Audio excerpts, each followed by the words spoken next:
right. Hello and welcome, everyone, to the Knights of Last Call live from Origins. Hopefully, everyone can hear us. And let us know in the chat if you can't. Yeah, let us know in the chat if you can't. We're not really monitoring the chat today, but let us know. Yeah, it's not. Can you hear us, Mr. Smith? Okay, good. Smith checked for us. There is going to be a little bit of background noise. Of course. Well, we're here at Columbus. We're here live from Columbus, Ohio, and I am joined by, of course, the Knights of Last Call crew. But we are also joined by Steven from Roll for Combat. Hello. And then we also have Dan, Scott, and Sean from the Patreon. Hello. Not everyone also knows all the knights that are here. Oh, that's true. That's Bob. Oh. This is Bob, of course, Smith, myself, Derik, and this is Alyssa, who's been helping us out run the merch and the sort of run the business side of the Patreon. So we're here at Origins, coming to you live because you guys are awesome and we like to hang out. Yeah. What's that? They want me to talk louder or crank myself up. All right. Which number are you?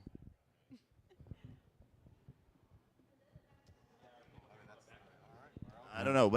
Well, we're maxed. So Loud now. You're now cranked. All right. Please complain if we're not cranked enough. All right.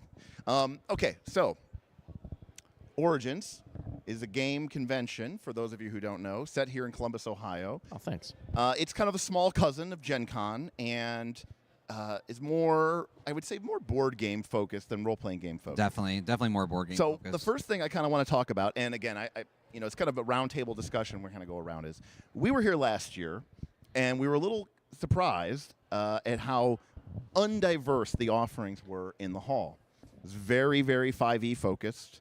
And I did not see a lot of activity at any of the other major booths.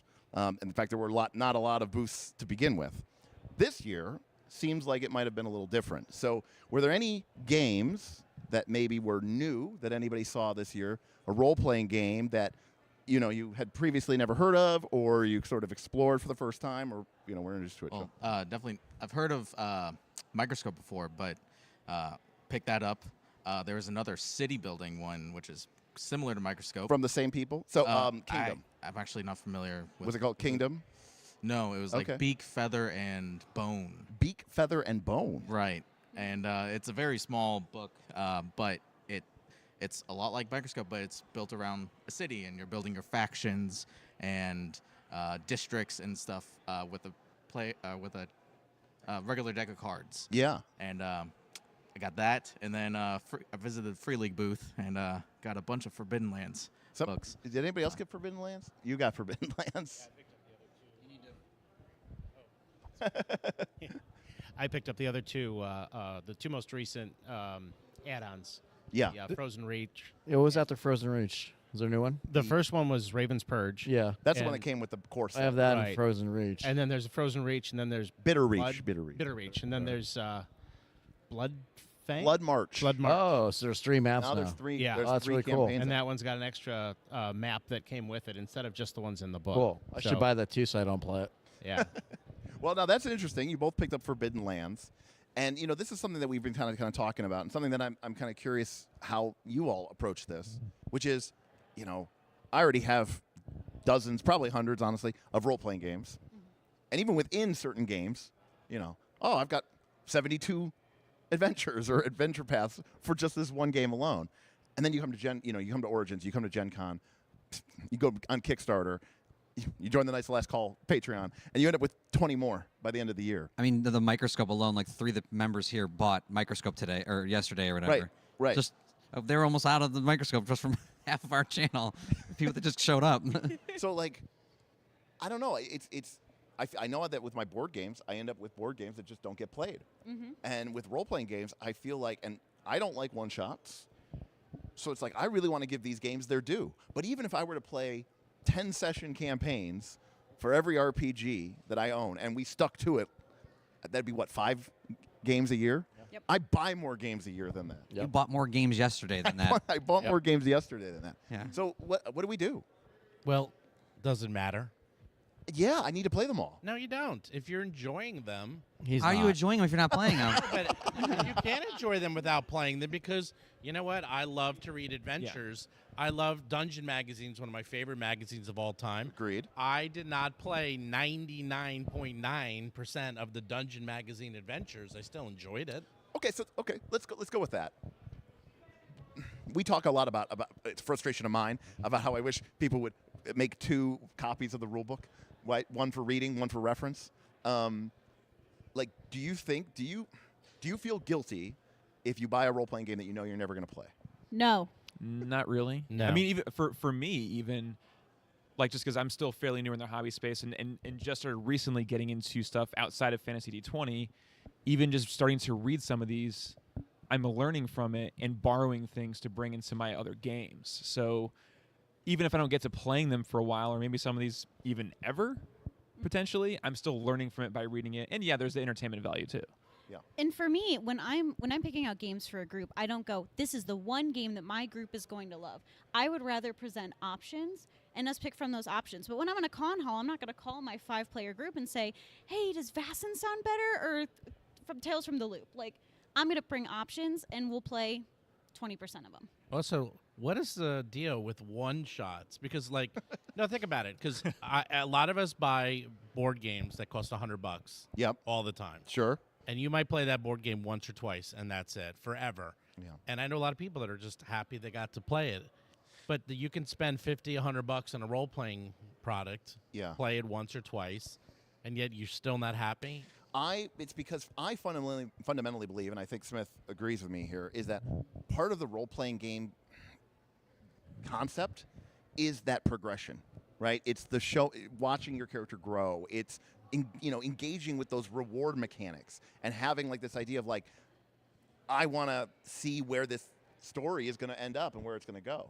That's not to say that there aren't RPGs that are good at this, but like a game like Fiasco, for example, where there's no concept of a character sheet or a reward system or XP. But the moment you put those frameworks into a game, then it's suddenly like, yeah, I want to see how that is going to change and shape people's behavior. I think one of the most common things I've heard, whether it's from my players or other players, is that like, oh yeah, we've played this game like so many times I've never gotten past level 5, right? They want to be able to see that character progression. That's I think it's a very common player like gripe that I've heard of.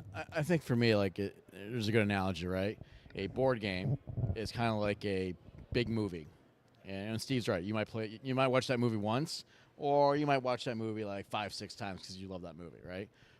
For me, role-playing games is like a TV show. And a one-shot is just watching the first episode. And when I watch episode 1 of a show, if I stop watching, it's usually because it sucks, right? It's not because like, oh, that was so good, I'm going to just not watch the rest, right? I want to immediately go into episode 2. And so when I can't, let's say because there is an episode 2, like in the case of a one-shot, that's so frustrating because I'm already invested, and I want to invest in that long haul, right? And that's part of the appeal of the RPG. You flip through the book, half the book's about advancement. It's about what happens after that first session, right? The other thing I'll say that's painful about one-shots is either you don't make your own character, which means, you don't really appreciate that aspect, which is a shame because some games, like Pathfinder 2, for example, have a really good character builder process, and that's fun. But it's also extremely time-consuming if you do it. Terrible for a one-shot. So you lose 2 major aspects of a role-playing game with a one-shot because you're compromising something on the beginning, and you're never getting to the next part. Scott? Well, I was just going to say, talking about the character creation, Traveler itself could be a 1 or 2 sessions just on character creation. That was our session. We create characters in Traveler, which in Traveler it's, I think, even more fun. So I don't feel bad about this. But we literally created characters. We built our ship. We figured out our mortgage. You weren't there, but we figured out our mortgage. You're pointing to him anyways. He was not there. And you got rid of your medical debt. I got rid of my medical debt, which was exciting. And that was that we literally didn't play the game. Right. Yeah. Well, we did. Arguably. Well, we didn't play. Yeah. Well, and the other thing too to consider, remember, is, and Claude in the chat said, for me, I don't want to learn an RPG game that takes 15 to 20 hours. RPG games are pretty complicated. Well, that's why we have you. Well, yeah, but even still, it's like, all right, so So you have to listen to Derik talk for 3.5 hours. Yeah. Hey, to well, learn we the still RPG. got that game of Avatar in, and it was actually Okay. That was a lot more fun than I thought it would be. Okay. that's okay. True. We got to talk Like about Steve's that- first We do have to PvP talk. game. We'll talk about Steve's first PvP. that game of Avatar. I mean, I didn't. You weren't even playing. Right, I was watching, but it was. He didn't play still, Fiasco it last was- night, and he was there was- too. Yeah, he kind of plays It's really great. Fiasco. According, from what I heard, you were the But- most influential character that never played the actual game. But yeah, that was an interesting. finish your game. thought, Sean. But that game of Avatar, I knew that Magpie had that Avatar game, and I was interested, but I was like, can they really invoke the feeling of Avatar? Can they really do it? I didn't know. And that one shot that you all did yesterday, I was like, I want to get that game now because that did it. That Yeah. did everything I hoped it would do. Right. Now, to be Yeah. clear, I have a lot of experience running Powered by the Apocalypse games, and a lot of those same tropes are true. And I'm very familiar with Avatar. I was gonna say that second part's very critical. You were able to just roll off like the kingdoms and what's happening. Like Yeah, you but just felt like merged. I never have seen a single episode of Avatar, and yet it still felt like Avatar to me. Yeah, I it mean, felt like okay, Avatar. whatever, fine. Yeah, I'm the shit. I mean, what do you want? But but like, no, that's where it comes with familiarity with the genre and being able to be comfortable to it. But like for so many people, that is not the case. You know, when you have one GM who's like, okay, I know the system like the back of my hand. And even that was my first time playing Avatar. But again, it's PBTA, a lot of the tropes. And you'll notice things got a little bit slower and clunkier when we did the combat exchanges because I That was wasn't new tech. because I was not. That's new tech. That I'm not as comfortable with that. But for a lot of people, the GM too, that's the first time you're playing that game or the first time you're exploring that world. And I always feel like the first episode is, don't ever judge a show by its first season, right? Or you'll Yeah, sometimes but it was walk away. better that we all did it together because you don't want to be that guy that you're like the only one who's new. Sure. That's actually. I don't know. I think you I can don't kind of. really love that. I don't love. I like, kind of do because I think you can learn from other people and kind of well, follow if you're their with lead. the right people, but I've seen that go down the wrong road many Sure. times. And like because we were all new to it, and you knew the system, it felt safe to like all learn the game together. Right. Yeah. And to be fair, it's a con environment and it's totally great, but it's like, yeah, it's like I just feel like, it's like a board game that's complex. Like, yeah, it's nice to teach people like Oath. We played Oath, and we that was a wild game. we too. did That right, and we had this was great fun. experience. That was a great game. But that's with you guys not knowing High the stakes rules, Oath. right? And I believe fundamentally that the game gets better and deeper when you have that experience with the game. So I think that one shots just give you this I still love one shot. surface impression. Love them. I think that personally, I believe that character creation should be proportional, whether it is a one shot or a long term game. So it should be like, I think 1/10 of the time of any set of games, whether it's a one shot or, a 10 session set of games, it should be like 1/10 of it. I mean, I'm fine for for example, I brought it. We didn't get a chance to play it. Danger Patrol. You take two halves of a character sheet. You shuffle them up. You hand them to people. That's your character. It's like already character. That game's basically designed for one shot. It's designed for one shots. Lady Blackbird by John Harper is designed for one shots. The character sheet that you get also has all the rules of the game on it. Like not just like a summary. No, all the rules of the game because it's literally designed for that. What we played at your birthday bash Yeah. was World The of Dungeons. hack. Yeah. But even then, I had to hack that to make it the XP mean something in the context of the great. one game. So there are games that are designed for that. But I think like I don't know. I could never. Could I ever play like a Pathfinder 2 one shot and be happy with that? I don't well, think so. no, I'm not sure what version of PFT you'd be happy playing. Actually, anyway. you can. Abomination. There are some You good can do one shots. one-shots. There's I've some done good many ones. one-shots. Yeah. When I did the Goblins, I would run that at at Gen Con all the time. The Weeby Goblins, and that's a fantastic one. What's the pirate one? We Pirate did one's two good. one shots of Pathfinder. The which one? There's a pirate one. We did do. That's true. They were Sundering, Oh, Sundering, yeah, something. yeah. I mean, played there that one. That's are fun. there are actually if you write it for one shot, there's good one shots. No. I was saying that we played Fistful of Flowers. And we played the Pop It Pop one It was Adventure. not. That was It like was your custom. own Well, that creation. was a custom. But they were both Pop It one Fistful- shot. The Fistful was a one shot. Yeah. Though. But that was hardly what I would call a traditional Pathfinder 2 experience. Why? I disagree. Yeah, I'm kind of with Steven on this one. So wait, you mean when the audience members that are watching you are tipping you for the naughty list and you all list and you all have to sing Mariah Carey's "All I Want for Christmas Is You"? That's part of your standard Pathfinder 2 experience. No, that's part of your standard Pathfinder experience. Okay, I mean, even Fistful of Flowers, though, was literally the adventure. I mean, it was Bob GMing, so that was a railroad. Like, Bob was just like, nope, you can't do So, that. and credit to Bob, we took that bad boy off the rails real quick. I think we killed everybody that wasn't supposed to get killed. Yeah, well, that's you guys. He kept reminding us about that though the entire time. We stole the magic, or we stole the item that you weren't supposed to be able to use. Yeah, I had to figure that out. So things went Well, out. I'm just saying that was a pretty standard Pathfinder adventure. I don't know. It's just I like now. Granted, I've also come around to the idea. I also don't want to play a game for 20 3 sessions. years, 3 years anymore. That too. And as far as the two one-shots that you've run, keep in mind, how long did you spend making your characters before that? Right, weeks. Right, we outsourced it to the Patreon. Well, that was that one, but the Fistful of Flowers we had pre-made, Yeah, we pre-gens. Oh, okay, so there you go. Yeah, It was even pre-gens. Like with Avatar, I'll give you a great example. Would have been much better if you guys had pre-gens. You know, just asking you to pick choices, and it's like read all this stuff, and it's like, bleh, you know. It wasn't that bad. It wasn't On the that player bad. end, it felt very fast. Yeah, it wasn't Yeah, as I bad. agree. It wasn't bad at all. And, Yeah. and I would have had to read through all that Anyway, anyway. yeah. So it wasn't. Yeah, but I, the Or like- thing or is- like- I thought it was really good. I was going to say the thing with the role-playing game, though. So role-playing game, a big part of it is building your character. Sure. So that is such a big aspect, is that it does take time. And the problem, I think, is that people spend so much time building their character, and then if they don't get to use their character in multiple sessions, it feels like, I wouldn't call it a waste, but it feels like a waste. I mean, it Yeah, feels like well, you're not getting to use No, the you're character. absolutely right. I know one of the things that Aaron and I also don't like about one-shots is a lot of times a lot of one-shots come with pre-gens. And we like to build a character. But games today have gotten pretty complicated. And and you're right. Back in the day, it was like, "Hey, come over. We're gonna make characters." And then an hour later, everyone's in the dungeon, Right. and you're fighting monsters. That's not how it is anymore. You know, So- we used to joke about like running the Orc Gauntlet, you know, in like third edition, where we would just like rush through a bunch of fights with orcs just to see how the characters performed and get some early XP and gold. And now Santa Claus or there's something coming through. there's jingling bells running through the Santa Hall Claus. Convention Hall. Well, But Well, now there was a person dressed up as Santa today, or not today, but you know, nowadays I it's like, did see that. I mean, you're pretty much going to take the whole session to make a character, or well, people are showing up, I'm going to tell you something. or people show up I with their don't mean to character already interrupt made. you, Dan, but I made pre-gens for Indigo Isle, and I said to Mark, I'm like, oh, we need to make some pre-gens because I promised it in the Kickstarter. And Mark was like, ugh. And I was like, really? I love Mark. I love Mark. I love That Mark. makes me And feel Mark so was much like, better. I'm like, really? Goes, oh, pre-gens are such a nightmare. I love Mark And- so much.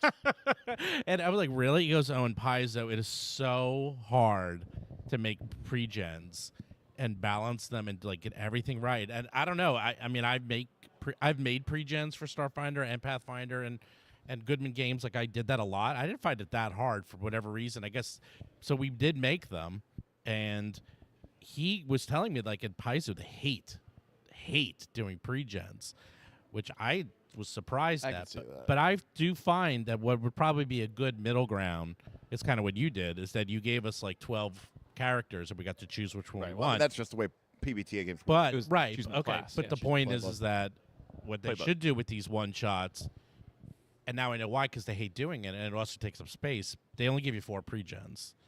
They really should give you like 8 or 10 or So at least 12. Especially in a game like Pathfinder. At least you're making Right. a choice. Yeah, And- at least yeah. you're making choice. Dan, Well, I think first of all, I think there's probably a lot more people than we think that don't mind using pre-gen characters, especially like in an environment like this, right, where you want to kind of just get into something quickly. I think there's a lot of people that just don't mind. right. I also think there's also a difference when you're talking about something like Avatar versus Pathfinder 2, right? It's like, I think if you handed us pre-gen characters for Avatar, it would have made it a little bit faster, but there's not quite as many decisions as to making a Pathfinder 2 character, right? Correct, yes. And usually when people are going to make a Pathfinder 2 character, they're super excited about all the different detailed, things they can pick out versus Avatar. It it's took us quite as much. 15 minutes to build those characters. Yeah, It was- it wasn't even that bad, and we exactly. were done.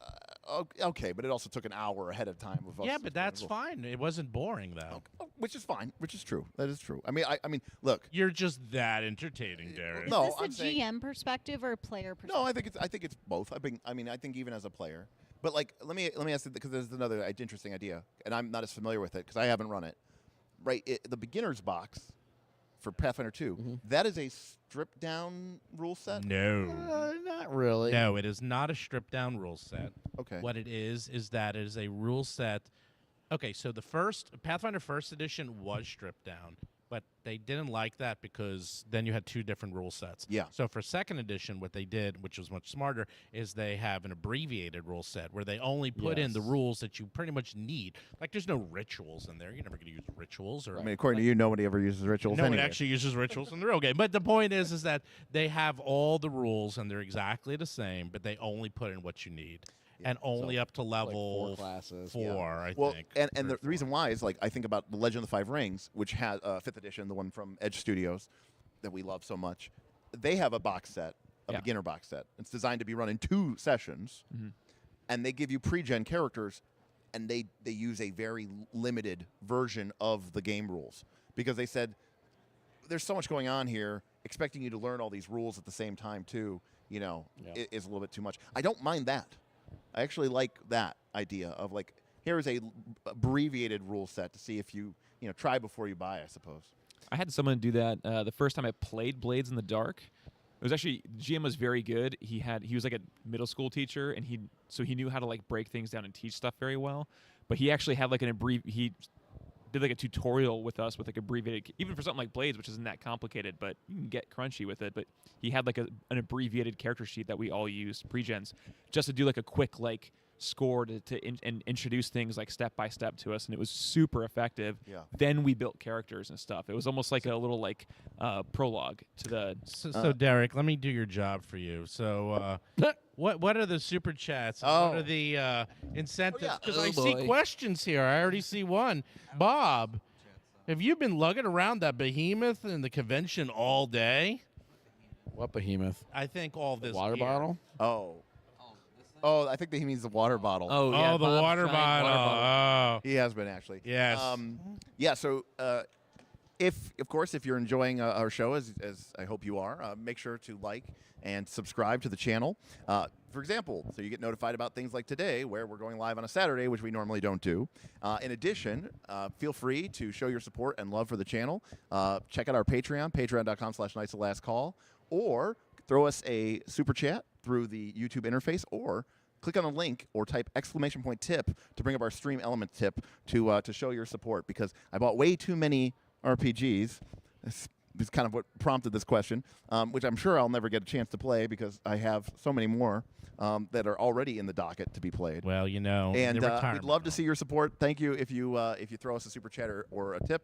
It is always greatly appreciated. Weren't there like incentives? Oh yeah, well, if you do this tips, you're helping me out. But if we get the super chat goal, I'm going to make Steven do something. Hello, And if you everyone. ever watch Steven's Roll for Combat streams, Hello. you know that I have more than paid the piper. I've Fair Cross. I've sang musicals. Yes, I've but talked as Kermit the Frog and Goofy. I have eaten a lemon on your stream. Which is Rule for Cool's I'm going to go avatar. run away because there's Yeah. a lot of room behind me. yeah, there are now several. There's at least one person whose avatar is a picture of me with a lemon peel in my mouth, smiling. That's right.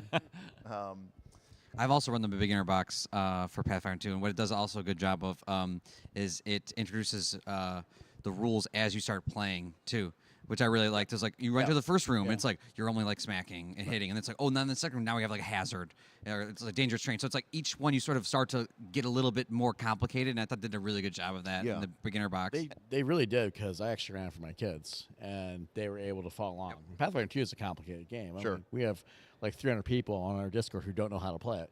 So, including us. Including us. So it was just, really interesting seeing, these pretty young kids. Mark will actually be have fun happy. and play He through did it. write that beginner Yeah, box. Well, no, I don't like it. No. It sucks.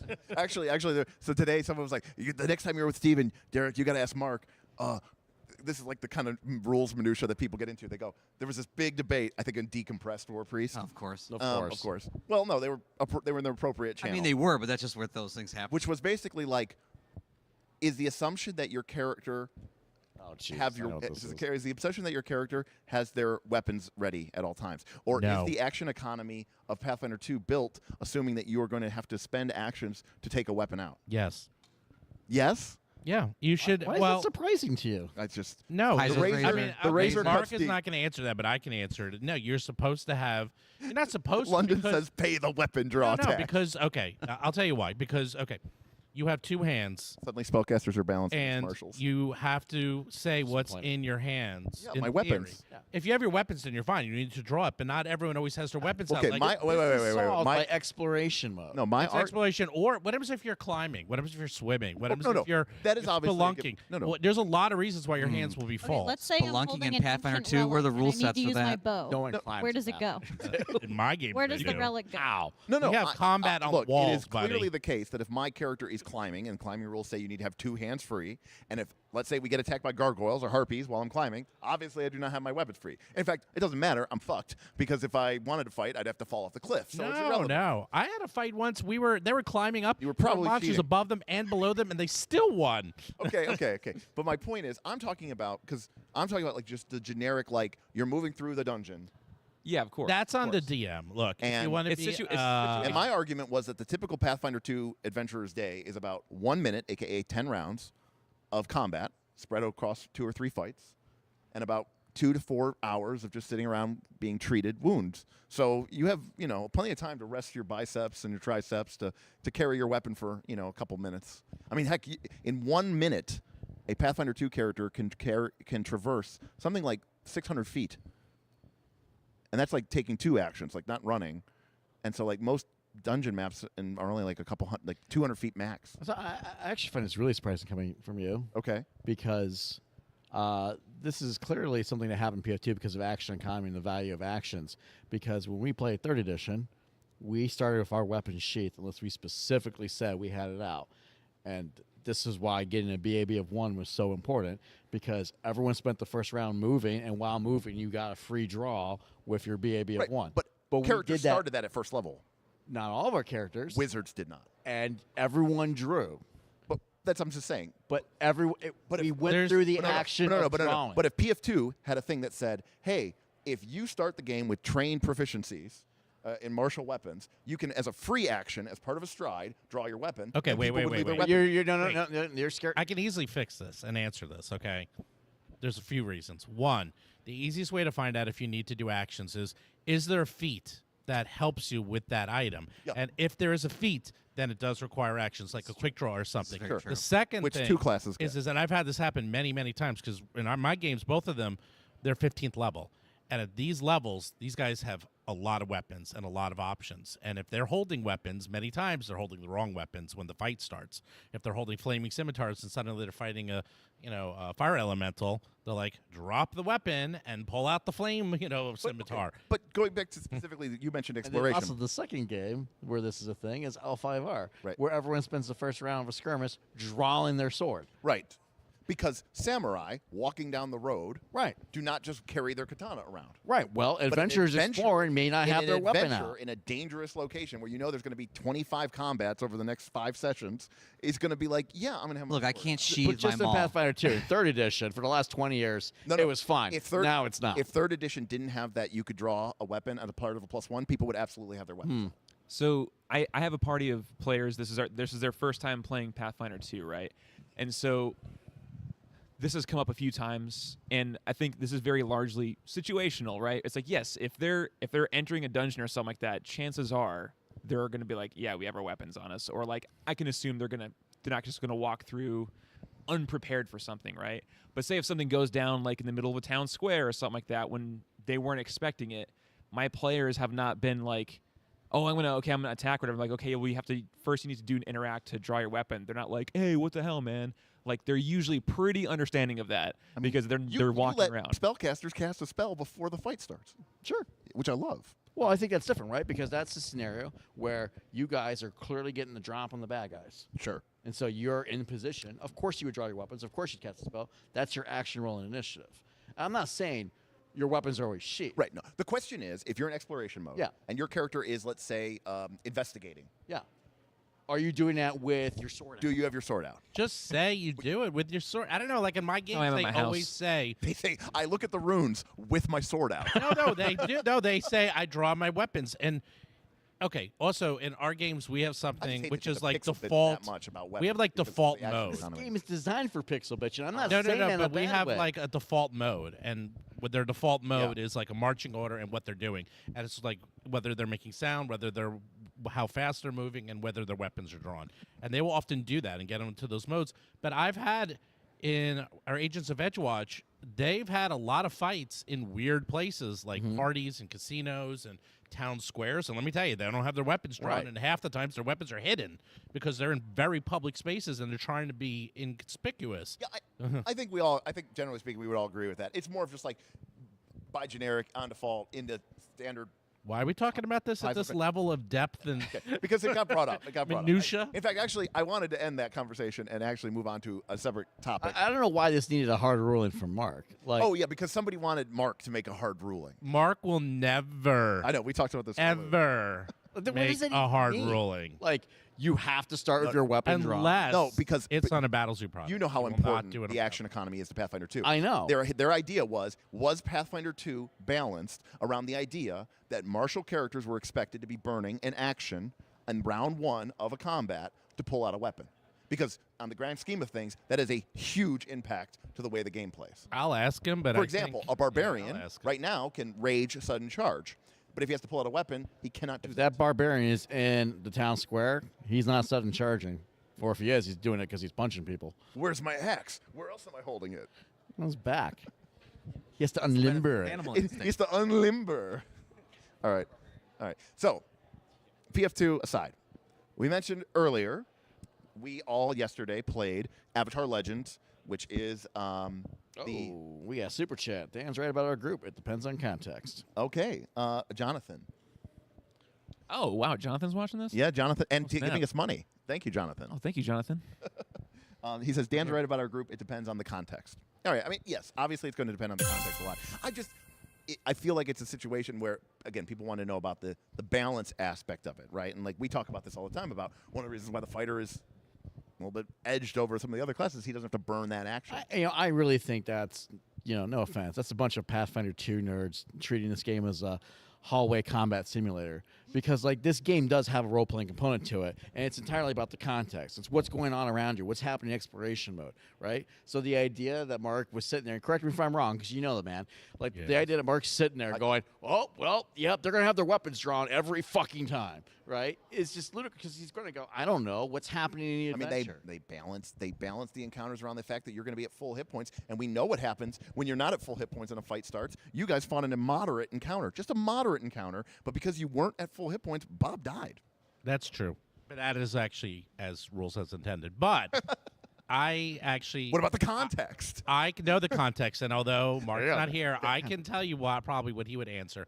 And the answer is that your GM should be aware of the context of the fight, and if there are low-level characters, and these are new players, and they don't have their weapons ready, and they're actually not only not drawn, but in their backpack, and they're going to need to take a full round to get those damn weapons out. Right, they'll feel like an alchemist. Maybe don't kill them that quickly, and maybe have the monsters do something for a round to keep it up. I know you say no, but seriously, that's what he'll do. It's like it depends on context. Sure. If I'm playing with my guys and they're not ready, they're going down that first round. Sure. I mean, like it's just. But your depends. guys know what the hell they're doing. Yeah, exactly, but not always, because sometimes they do get caught unawares. Yeah. Right. So in that case, they Yeah, I mean, know I they're think- in trouble. That's probably a great way to sort of retrofit the surprise mechanic. 100%. That's And you're- exactly what I was thinking. Yeah, into Pathfinder 2. If you're caught unawares, your weapons are sheathed, and you might be even in a more fucked position. Right. Yeah. That's the answer. That's the answer. All right. So yesterday we had the opportunity to play Powered by the Apocalypse. We played Avatar Legends, which of course was a huge Kickstarter last year, based off of the Avatar: Last Airbender and Legend of Korra systems. And we all played. Well, you observed. Not me. And for some of Cheerleader. you, Because you just always wander in just a little bit late. yeah, you just come in a little bit late. You're too busy buying new RPGs. He's too busy having a beer He's before always a everything we little do. late. He's always. Hey, he knows what he likes. Nothing wrong with that. So I'm just kind of curious. Now, we heard what you said about you were kind of had this question of like, could this game emulate or feel like a game, episode of Avatar? And you said yes. Now, for some of you, this was your first experience either with Powered by the Apocalypse, or you're not really a huge Avatar nerd or fan like some of us are. Both So- for me. Yeah, both for you. So I'll start with Alyssa.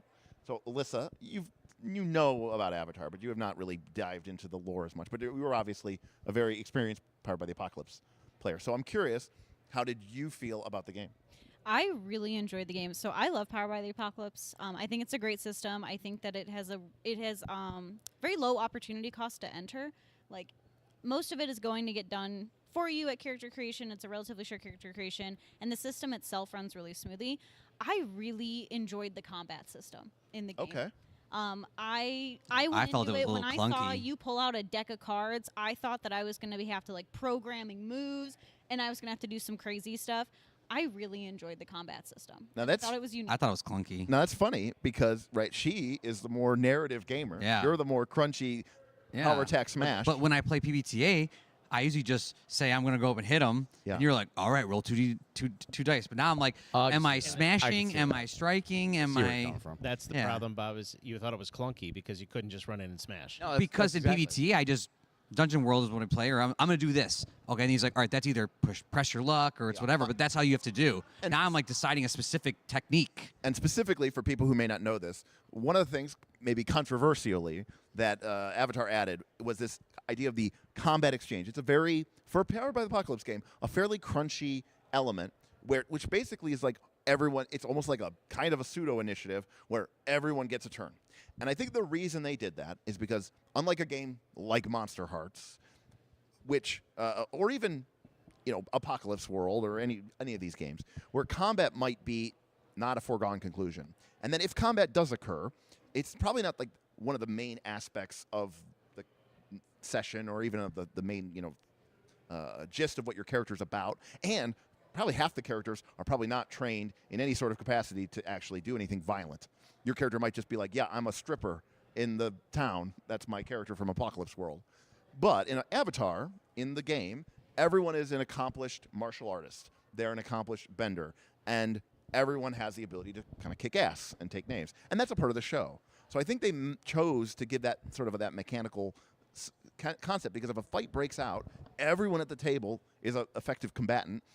And, you kind of just want to make sure everybody gets a turn. So my thing is, with Powered by the Apocalypse, stuff like what you were saying, where it's like, I'm going to do this, and then someone jumps in and goes, well, I retroactively, right before you did that, I did this. You have this weird stacking that I thought that the cards being flipped. Or That actually filled in part was order- actually okay with me. I actually was liked cool. that. That was really cool. That there was like phases of the fight. I liked almost that like old there school was no D&D. retroactive Ah. doing this, or Bringing it back. she just shot a bow. I happened to at the same time be doing that. I liked the way that it there was. I will agree with you there. I just didn't like I'm choosing sort of the technique that I'm going at. I'm like, I just want to do what I You want. just want to power attack. You want to map attack. I think if you gave it a couple more tries, you might get more used to the. Again, if we didn't do a one shot and we developed we- our Oh, character, it's like you have a problem with I the one would understand Bob, I my thought growth. you loved one I shot. do love one no, shots. I think 'Cause I want to play think all the games. We were, even Derik said he's like, oh, I'm pretty unfamiliar with this, and we were all kind of just like figuring it out, and I still think it went pretty smoothly. But I mean, I see what you're saying for sure. It's interesting because I see where Bob's coming from. And if we were playing like Dungeon World or Dungeon World Extreme or whatever, like I'm kind of with you, right? Like don't need the cards, don't need initiative. I'm in there, I'm just brutalizing dude with my axe, right? That's a lot of fun. That being said, with Avatar, because of the martial arts, the cards and the way you pick your stances effectively, right? Your I think approach. Your approach it felt very much like the show, right? Like it felt very much like, That's all right, true. I am pressing hard, or I am holding back, I'm defending. Like you need that like level, I think, of detail to really capture what's going on in Avatar specifically. Yeah, right? no, I agree. Like that, it was mentioned earlier about it feeling like the show, and Derik did a great job of like, 'cause he's very familiar with the show. Like it did kind of feel like an episode, and I think you're right. It's like everything that how they approached it with like the combat techniques and stuff like Right. that, like really lent itself to that, and I could visualize everything like I was watching an episode. Exactly. By So the I was way, having fun I'm with such it. a I was having fun nerd. with it. My head Did. space for this, I visualized our session as a cartoon. Yeah, no, that's I mean that's kind of what I was doing. Okay, yeah. no. I mean, I totally did as well. Yeah, it's like it's a cartoon, makes me feel so better. it's what naturally I think a lot of us were doing. Yeah, Sean, I'm gonna let you talk, and then GM Scott, I want to get your thoughts. Yeah, I think yesterday's session was a little bit more unique than most other sessions that other people would have, because we had 6 players. Right. I think. That was a larger group than we would normally have. And having that system really helped make it easy to spotlight everybody as well. Right. And it felt, again, like Smith said, it felt like Avatar. Yeah. Yeah. I thought so too. Now, Scott, that was your first Powered by the Apocalypse game. First PBTA or Blades in the Dark, any of those types of games. Right. So you. But I was familiar with the show. I watched the first the Aang. I watched a little bit of the Korra, Sure. but never If you watch Last Airbender, you know what you need to know. Yeah. And so because of that, now had I not watched it, I don't know if I would have been thinking in animation, but I was absolutely picturing everything that was happening just because I watched the show. And as you mentioned, it was really good at evoking the feeling of the show. Yeah. It really. And again, part of that was the fact that you're very familiar with Sure. the show. Sure. But the character selection process I thought was fantastic because I think I was talking to you earlier where I said I just kind of paged through the sheets, looked at the balance. I looked at the center, and I looked and I found, self-reliant versus trust. The balance actually was amazing. That part was super really cool. Struggled with mine. I thought mine was really complex to do because Well, mine was you- tradition versus progress. Yeah. And that felt like one that so with the call. You might need to explain what the hard one to balance call is, Derek, to the Well, people listening at home. What's that? You might Principles. explain. That's not normal. Yeah. So the other thing about Avatar is each playbook, each class has 2 principles that your character is sort of trying to find the middle way between. And each character class or playbook is sort of defined by this struggle between, say, trusting others or being self-reliant or making friends or learning how to, or surviving and being on your own. And your character, there's pluses and minuses to being pushed to one side or the other. And if you're pushed too far to one side or the other, your character can lose their balance. Yeah, that part felt awesome. And that can make your character sort of, it's like dying in Avatar narrative mode, which is to say your character goes and does something really rash. And it's like a social kind of death, right? Where your character acts, completely acts out of turn or does something really stupid or really dumb or. And even the call-out really aspect of consequential. that, which is cool, was like when I was doing something caring or not caring. I was doing something forceful, not caring. You called me out because that's going against part of you my went to send a 13-year-old child in on a mission. suicide mission. Suicide mission. He almost died too. I was like, bro, aren't you supposed to care? I felt that check, though. Yeah. So, Steven, Yes. you, who has never watched Avatar or played a Powered by the Apocalypse game, so it's kind of interesting because, you guys are kind of the mirror opposites of each other. What was your thoughts? Because it's hard to say who the session really revolved around because it felt like everybody had a really kind of At different moment. points too, because there was I one think point 3 with people picked Rack. yeah. Yeah, that's true. True. Rack had a big story arc in the first part, but then it ended with Steven kind of bringing home the money. There was also him saving the day with the Fire Right. Lord, and I was like, okay, these are important parts Yeah. that's happening. So I don't know. I mean, it was fun being the budgetar. Yes. That was a lot of fun. Avatar. Budgetar was great. Yeah, budget Yes. budget Avatar. Budget Avatar. Yeah, I think Bob's right. I think each character had kind of a mini act. Yeah. And also, I think it goes without saying that in a normal game, just like in the show or in any TV show, there are some episodes where somebody's particular set of issues are going to be more focused than it is other ones. In this case, with your dad being in the town, leading the Rebel Alliance, and then you trying to him telling you to get home, and you saying, "No, Dad, you have to trust me." That kind of became sort of one of the element. You can't usually you have this is the Toph episode, this is the Qatar episode. So to your point about progress versus tradition, maybe this isn't one where you would see that, but you could see another one where there's a town and everyone's really excited because the Fire Nation, we're at peace now, and they're bringing in new machines to help with everybody, but our way of life is being destroyed. Because of this technological progress, and that's where a character like yours would be sort of more torn between the two. thank you, Never Vincent, for answered the subscribing to the channel. Oh. That's right. You got one new subscriber. Right. Yes, we got one subscriber. Sorry about that, Derek. Worst stream ever. Hey, man, we got 47 watching. No, that's I pretty good. saw that. It Not- was 48. Now it's up Yeah, to 48. It was up to 50. But It's a Saturday. All right, And I Steven. Powered by Apocalypse. It actually was pretty interesting. I'd be curious to see how long it lasts. I don't know. I would like to see if like over multiple sessions, because my guys like crunch. I mean, they liked 4th edition. They like Sure. that type of. We're the enough talk. After an hour, they're like, "Where are we? Where's the fight? We're done role playing." Right, and that is not no. that system. That is No. that is a lot of talking, a lot of negotiations. Yes. Barely rolling. Like for my regular group and the people I play with, they would not like this. Yeah. But maybe it's a one shot. Maybe. Yeah. I mean, I would say most of you probably only made maybe 5 to 7 rolls throughout the whole night. Not a lot. Yeah. Yeah, no. I We mean, also I had a lot think of people I made playing. 5 I was rolls, able to like the roll whole a night. pair of 1s and a pair of 6s. Especially if you exclude the 2 combat exchanges, right? Yes, yeah. Like if we're Right. talking about just like normal moves. And But it's- that double 6, that Yeah. changed everything. no, the double 6 changed. good. That's just a big group. Like playing with like 6+ people Well, yeah, is and like that's- huge. And that was part of it. I think 6 is probably more than the game was really. Yeah, it designed says like for. 6 on there, but I think like Derik was saying, he was thinking that meant like 5 with the GM. And There Yeah. was a really good question in the chat. There a question, actually, yeah, how does it asking about handle how the game avatar? handles the avatar Yes. itself. So Ben is Oh, yeah. correct. You cannot play as the avatar. That's the one. But you can be the can play the budgetar. Yes.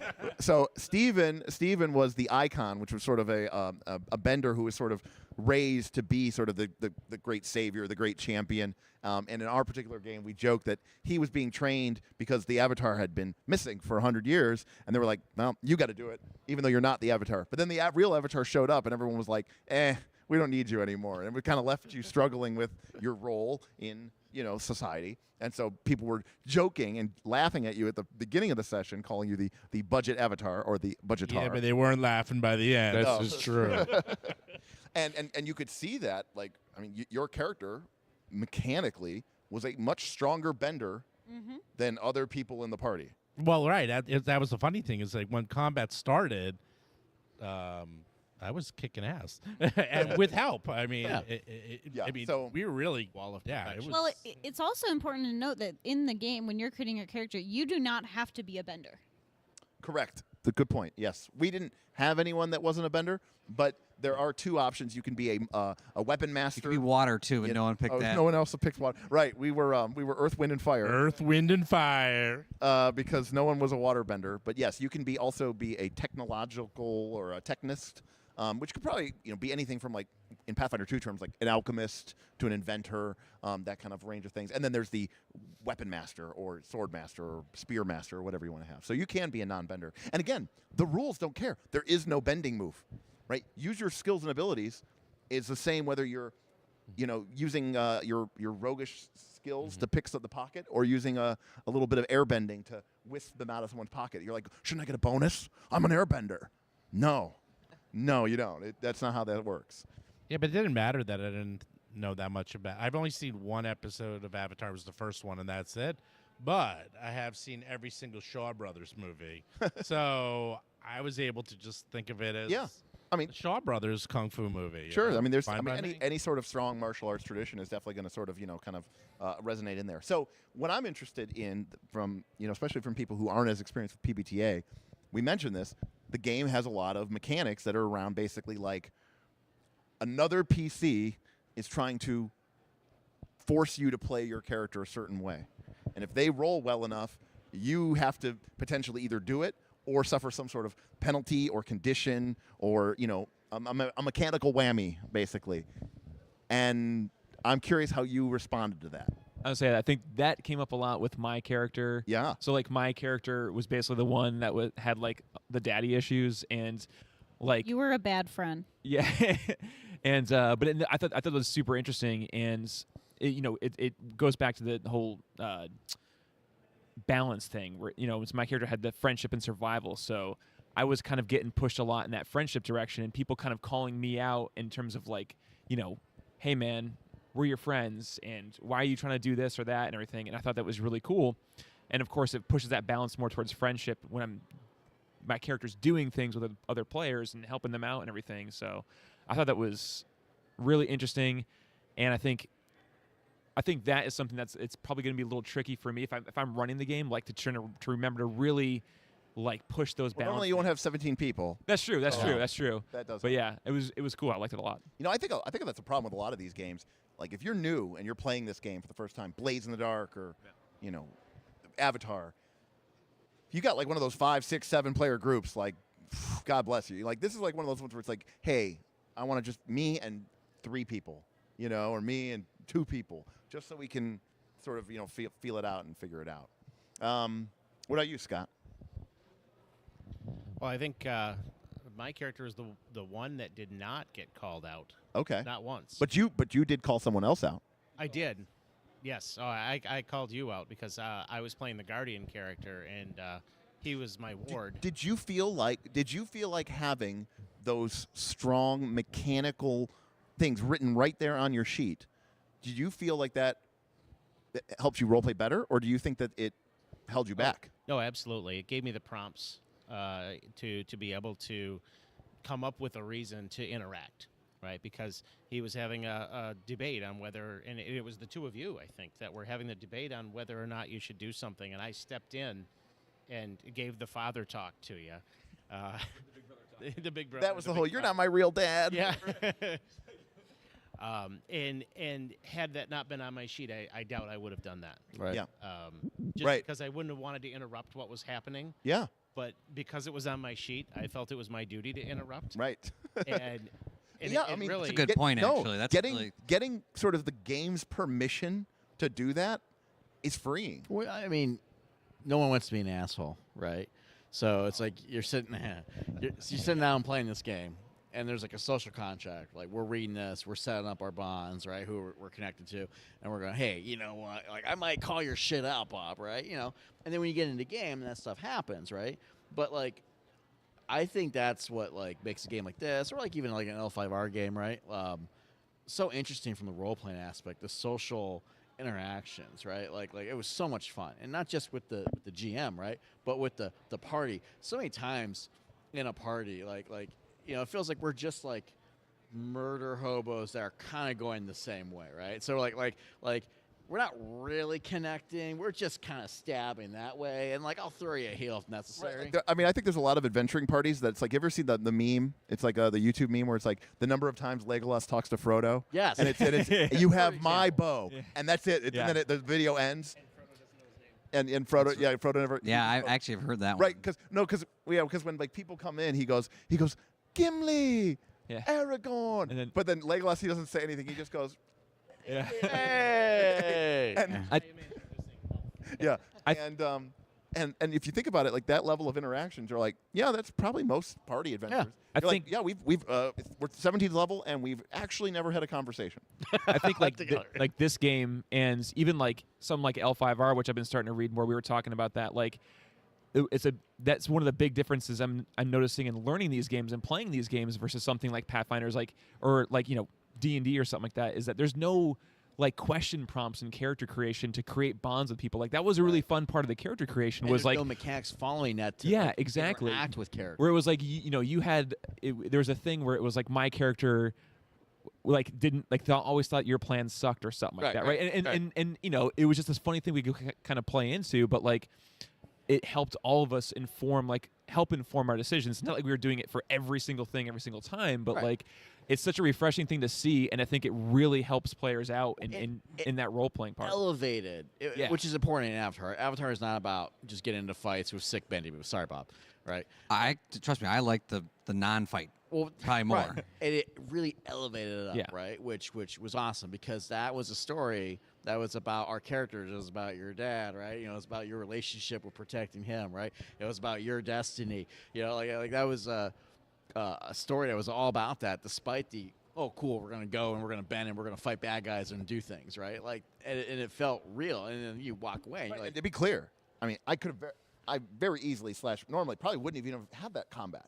I only put that in because we had kind of said, hey, well, if there's time at the end, let's kick the tires on this that's how bad it boy, works, which is fine. right? And so normally I would have been like, hey, you guys smuggled everybody out. General Hodo was convinced, but that I was like, job well done. Yeah, but the combat was fun. Yeah. I want to say that I haven't played regular PBTA, but that addition of that combat, like you were saying, all the defensive people go, and then and if you're going to do an offensive, then all they go. I really like that structure to it instead of it being more freeform. Because I could imagine, oh yeah, well no, I did this before they did that. Right. I could imagine. You should check out Old School Side Initiative because it works in phases. Right, Old right. AD&D. Basic concept. D&D, which I know you skipped. Well, yes, I skipped basic, but I did AD&D. But I played Rollmaster back in the day, and they had similar. Yeah, in fact, when we played 5th edition, just kind of solved that issue. When we played 5th edition last time, our Dungeon Time Extreme home game. DXT. DTX. Oh, DTX. Dungeon Time Extreme. Yeah. All right. So.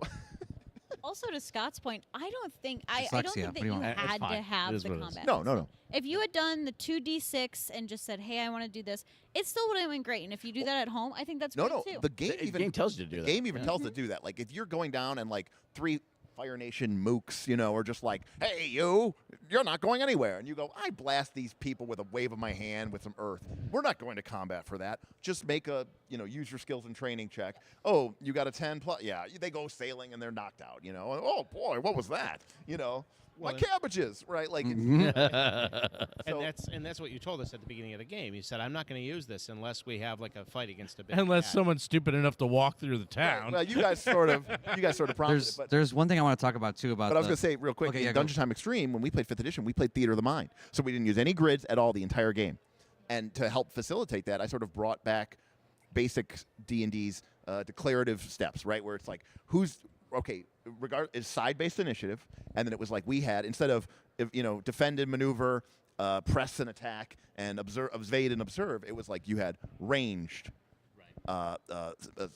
movement, melee, magic. Yeah, like VSD. And it's like does everything very kind of similar went. It went really nice with that too. And it worked really well because there's no minis, there's no map, but it gave a semblance of order to everything, which I thought was really. So there's really one thing I cool. wanted to talk about with the PBTA game that I don't think really touched on, but you guys talked about it in the party and getting to know each other. That you also don't see a lot in D&D is the ability to just break up the party. Like we were like, oh, that makes total sense for you guys to go into town and smuggle. Parties, yeah. We're gonna go do this over here. In D&D, it's like Never split the party. don't split the party. But in this, it's like party. it just felt natural. Like, why would we all do that? That doesn't make any sense. No, you're really skilled at that one thing. Let's just have you sneak up there. You go with him. Well, because in the back of your mind, you know, well, the encounter level's fucking 7, and it's made for 5 of us. So and you have so much less barrier on the board that you have to move. And well, that's what's so cool about this. Like when we were talking about developing the party, we're interacting and getting to know each other. It's kind of like, yeah, I think you're going to be good for that. I think, oh, yeah, you're going to talk to the general. Makes total sense. We've already had all these conversations about, like, why it matters and what's important in this thing. We could split it up narratively. It felt very appropriate to split and do things. And what's also interesting is, again, and this is something I try to bring home with people a lot. It's very easy to get caught up in all this amazing emotional storytelling. But there's also a really great crunchy game there, too. Oh, yeah. And, like, there are ways, like, you can, like, for example, you could kind of wink, nudge, nudge, wink, wink, and, like, people push you, let's say, to friendship, +3. Well, great. Now, if you're doing something because you're using the power of friendship, right, you can spend a fatigue and live up to your principle. I'm helping my friends. Roll everything with +3, which in Powered by the Apocalypse is nuts. Nuts. Yeah. You're just Then if I'm by myself.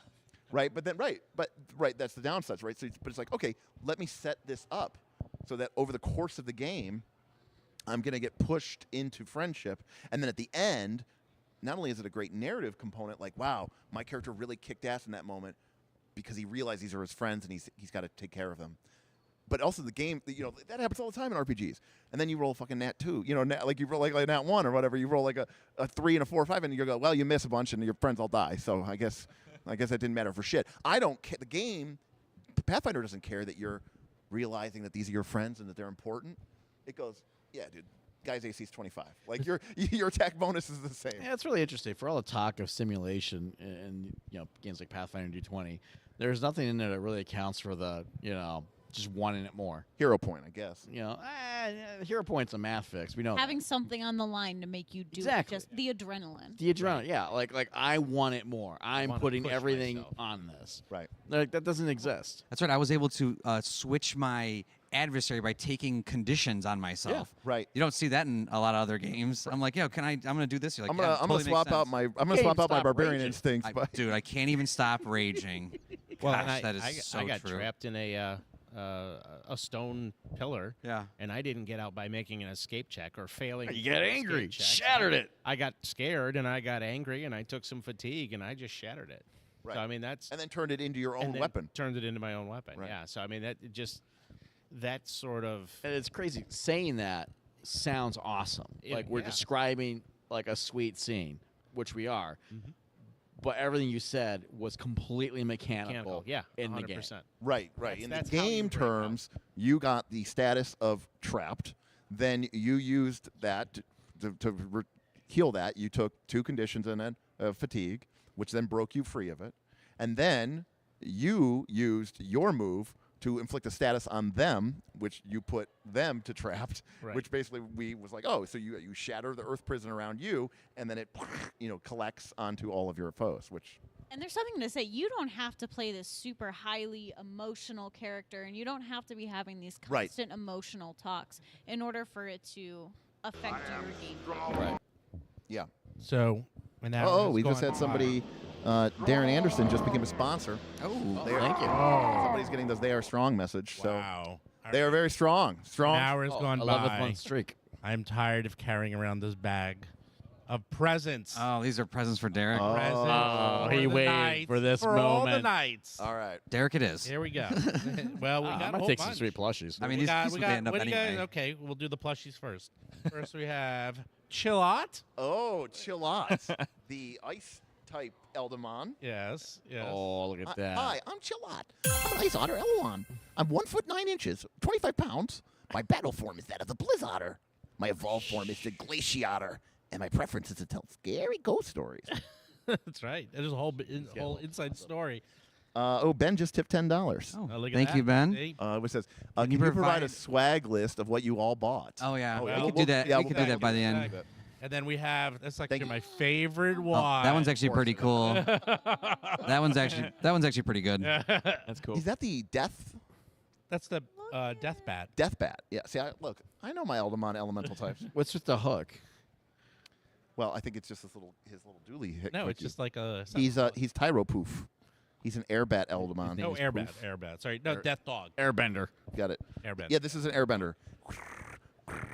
Yeah, that one's pretty cool. I like the death bat. RFC Then- spared no expense. Death is a dog. And then we have the cat, Aw. Earth Cat. Aw. This is Kidopaz. It's a crystalline earth cat Eldamon. Yes. It turns into Kitenuft, Kiptopet, and it likes shiny treasures and toys. That's right. And then of course Like- we have. Oh, well, of course we know. there we We know go. Squirrel Ash. Squirrel Ash. This is, Dibs on Squirrel Ash. we know Squirrel Ash. Squirrel Ash is probably my favorite.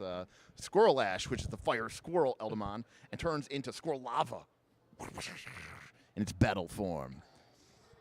And then we have I can't believe. Oh my god. Oh my. Oh, wait. Dolphin. the dolphin. Boto. Boto. Is it Boto? Yes. Bato. I am so disgusted by myself.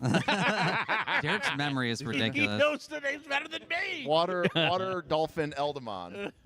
And then finally, last but not least, Jeez, you had now so this many one I of don't these in have your anymore bag. because it was given to one of the other channels and they never returned it. So Oh my gosh. Oh my gosh, I don't know. This one I don't know. It's the grass type snake. yes, Yeah. the Lotus Snick. Lotus Sneck. It's Snack? literally SNEK. Snack. It's Lotus literally snack. Snack. Oh my, I love It's literally a snack. That one's Those actually pretty are cool too. yours. That's In pretty cool. addition, I got now this just got today, but for your root. Oh, look at sweet. this, the free role playing. This is actually very thick. Wow. Yeah, we saw them Really nice. previewing these. They like were for handing your- these out. It was Yeah. free RPG day. Free RPG day. Free Yeah. RPG. Me and It's Steven they got the went last quick. ones. thick, and now it's Derek's because I'm not going to use it. So maybe you can use it. All right. I mean, sweet. That's And pretty finally, sweet. not The last paper least, quality is really nice too. Wow. The paper quality. The math is tight. We got a sneak. We got a sneak peek at this. This is a nice one. So This is looking pretty good. this is this massive tome right here. It's the Old Testament right there. It's It is basically, yeah. This is the Jewel of the Indigo Isles adventure. Yeah, this pack. looks sweet. This is a 1 to 11, so only half the game. Let me tell you something. If someone owns and has been playing Abomination Vaults, which is 1 to 10, Yeah. it's probably a third This, of this. Yeah. This Oh, is yeah. about the Yeah. size of Kingmaker. You get to see this yet? 20 campaign. Yeah. Oh yeah, we got a preview of this is the other thick. day. And yes, right there on the cover, it is of course a Guamayan. doing Gamayan. Gamayan things. Pirate Parrot. Gamayan. Gamayan, a Fire Leshy, and Also, there are 3. This is a Katsugori. beautiful book. Casey asks, a review in the studio coming soon? Question mark. Yeah, You probably. want? I mean, How yeah, quickly can Derek read all that? you'd be surprised. Not too surprised. It's only levels 1 through Next 10. How bad could it PF2 be? AP. It looks fine. We also mostly- the, it's the mostly triple pictures. the triple ribbons also in this. I know Smith did a Oh, really yes, good triple ribbons. Smith actually went through it. We're getting ready for Yeah, Oath no, one day, and he was like, kind of "Wow, hooked me. wow, it was, yeah, It was pretty good. yeah." Steve's Steve did a holding good By the job. way, I like the colors. by the way, they made the colors thank you, intoxicating. Steve, for the gifts. They will certainly be a nice joining because I also bought some plushies here at Origins. You did. I did. I bought all of the official Root plushies That's right. Nice. for our upcoming Yeah. Root game So- because apparently, if you want to do well in this business, you need to have plushies. Derek's loving stuffed animals. just- I I'm guess. just- So, Knights of the Last Call plushies won. Knights of Last Actually, Call- that's a question for you. When are we getting some plushies? what would we get plushies of? I don't know. Something. Get fucked the plushie. Well, I know No. good. I know how to make them now. Stein plushies. Yeah, same Beer plushies. Stein plushie. I don't Derek, know. or we can get you on a stream. That's one actually night. not a We'll bad play idea. drawing Beerstein game. plushie. I'll Not get bad. made whatever you draw. I know how to make them. Oh. It's not that hard. Oh. It's All very right. hard. Let's go. Let's really difficult. let's answer Ben's question. So we'll start with you, Sean. If you don't remember everything, that's fine. Maybe just your top 2 or 3 purchases. What was in your swag? What'd you get? Okay, I mean that city builder game. The I beak don't know- beak bone yeah, brute. beak feather Beak feather. bone. Yeah. That one seemed interesting just because I'm about to be running a city soon for my players, so that one I'm looking forward to. But I guess, yeah, Forbidden Lands. I mean that one seems interesting. You know, nice D6 pool. Yep. Yeah, looking forward to that. I haven't All right. read all of it. It's like 4 books. All right, Bob. Well, unlike all these other people that bought their RPGs, I live too close to these guys. So any of the RPGs I'd probably want, they would have already owned or bought, so I can borrow from them. Though I did try to get B2, Keeping the B2, Borderlands. Goodman Games reprint of B2. Scott, I was trying to get that. Remember that whole section was sold out. It was gone today. All those cheap games. I At wanted half to get price, the It's not surprising. Cave of Chaos. It was gone. Everything was gone. Every So I single couldn't one get that. of those But hardcovers. unlike these guys, I was shopping for my kids. So I got this catapult game for my kids where you can shoot and destroy castles. I got this won an award last year, Game of the Year for kids. The Kinderspiel. Yeah, the Kinderspiel. It was like a princess and witch game where they rolls down like a plinko board and kind of moves them down. And then I bought a monster drawing game where you have to like describe the monster as a suspect and they have to like draw up board what it is. And I'm probably gonna go back tomorrow and get that tower. Fire Tower game, but those are the games I was looking at. I wasn't really looking at. Yeah, that's what he said afterwards. He's like, you would like it. I was like, It was I a should lot have of bought it. So Did you mention that sumo dice game? I didn't buy that yet, but I'm gonna pre-order this sumo dice game pool where you like drop the dice and then you can like flick the dice in and out. Seems perfect for my kids. So yeah, that was like my only focus because all the games I'll play just with you guys anyway. So Mr. Smith. So this year, I was like, Origins isn't that big. There's just not much stuff. So I probably won't spend anything. So I'm probably only in the whole like $2,000 or $4,000 in terms of random purchases. Second edition of Into Weird and Wild came out, and they also have a second edition of their, I forgot what it's called. It's the pink book. It's about cities too, actually. City deep crawl, like deep crawls. So I picked those up. Picked up a lot of Traveler books. Right. Lots of Traveler. Lots of Yeah. Traveler. There's this board game I forgot the name of. My wife liked it. Actually, so today I was with my wife, and she just bought a lot of like nerdy jewelry. So there was that. Bought some more dice. Kayla does like the nerdy jewelry. She does like nerdy jewelry. Actually, I picked up some pins too. I got you're not gonna be able to see it on the yeah, stream, you You're not but gonna be able to see see it it. on the stream, but Smith is rocking a nice Yeah. new dumpster fire pin. Yep. yeah, I might pick up one of those tomorrow if I Yeah. can. I got a kindly fuck off, and I'm thinking about playing a raccoon now. So I got a little raccoon that says trashy. You also bought a handful of Scott's board games. Oh yeah. That was like $200 in board games, which I completely forgot about. There's a huge bag over there. That's sweet. I don't even know what's in it. Hopefully nothing I didn't buy today. And then some party games involving drinking and stripping. Yeah, my wife, she's fun. And a bunch of other things I forgot about already. All right. Yeah, so a lot of stuff. And I'm going to go back to the hall tomorrow. There you Yeah, go. I'm gonna go in the Buy hall some more tomorrow. shit. Yeah, Yeah, so I'll go last. Alyssa, did you get anything? I actually haven't. So my friend a long time ago told me when I was working her booth, she was like, vendors don't like to leave with Right. stuff. Get stuff on Sunday. Sunday's the So I best. have a If you're list. okay with missing it, right? Yes. Because it Yeah, could because sell out. the So- Catapult game, all the expansions were sold out, and I was like, oh. And that's the price that you pay. So That's like right. I Want Gardens, it's a game similar to Arboretum, but you're building the Sydney Gardens. But there's also a bidding tableau, which was really interesting.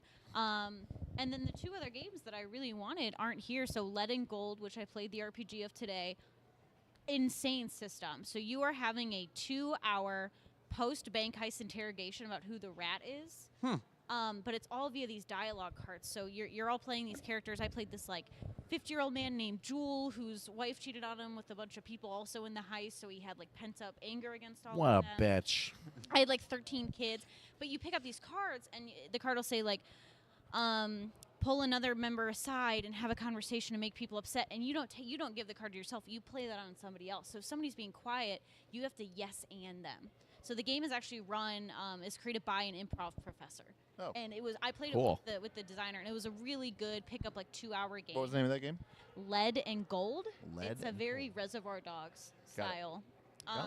And then I wanted to pick up the Avatar game, but I couldn't find it anywhere. So Yeah, I don't know if was it's not there, Yeah, not no, that I did saw. not see it. I don't think it was. If not, Sean would have bought it Scott? too. Well, I've already talked to that. I bought two books for Forbidden Lands. Yep. I did buy another copy of Traveler. Okay. Probably gonna give to a buddy. Excellent. I bought the Ascension board game. It's a card game. Yep. Because I love deck builders. Always played deck builders. Sure. Never had heard of it until last year. Finally played That's a it classic, here yeah. today for the first time. Sweet. And I loved it so much I bought it, and I bought the Tactics. I bought the Cartographer base game.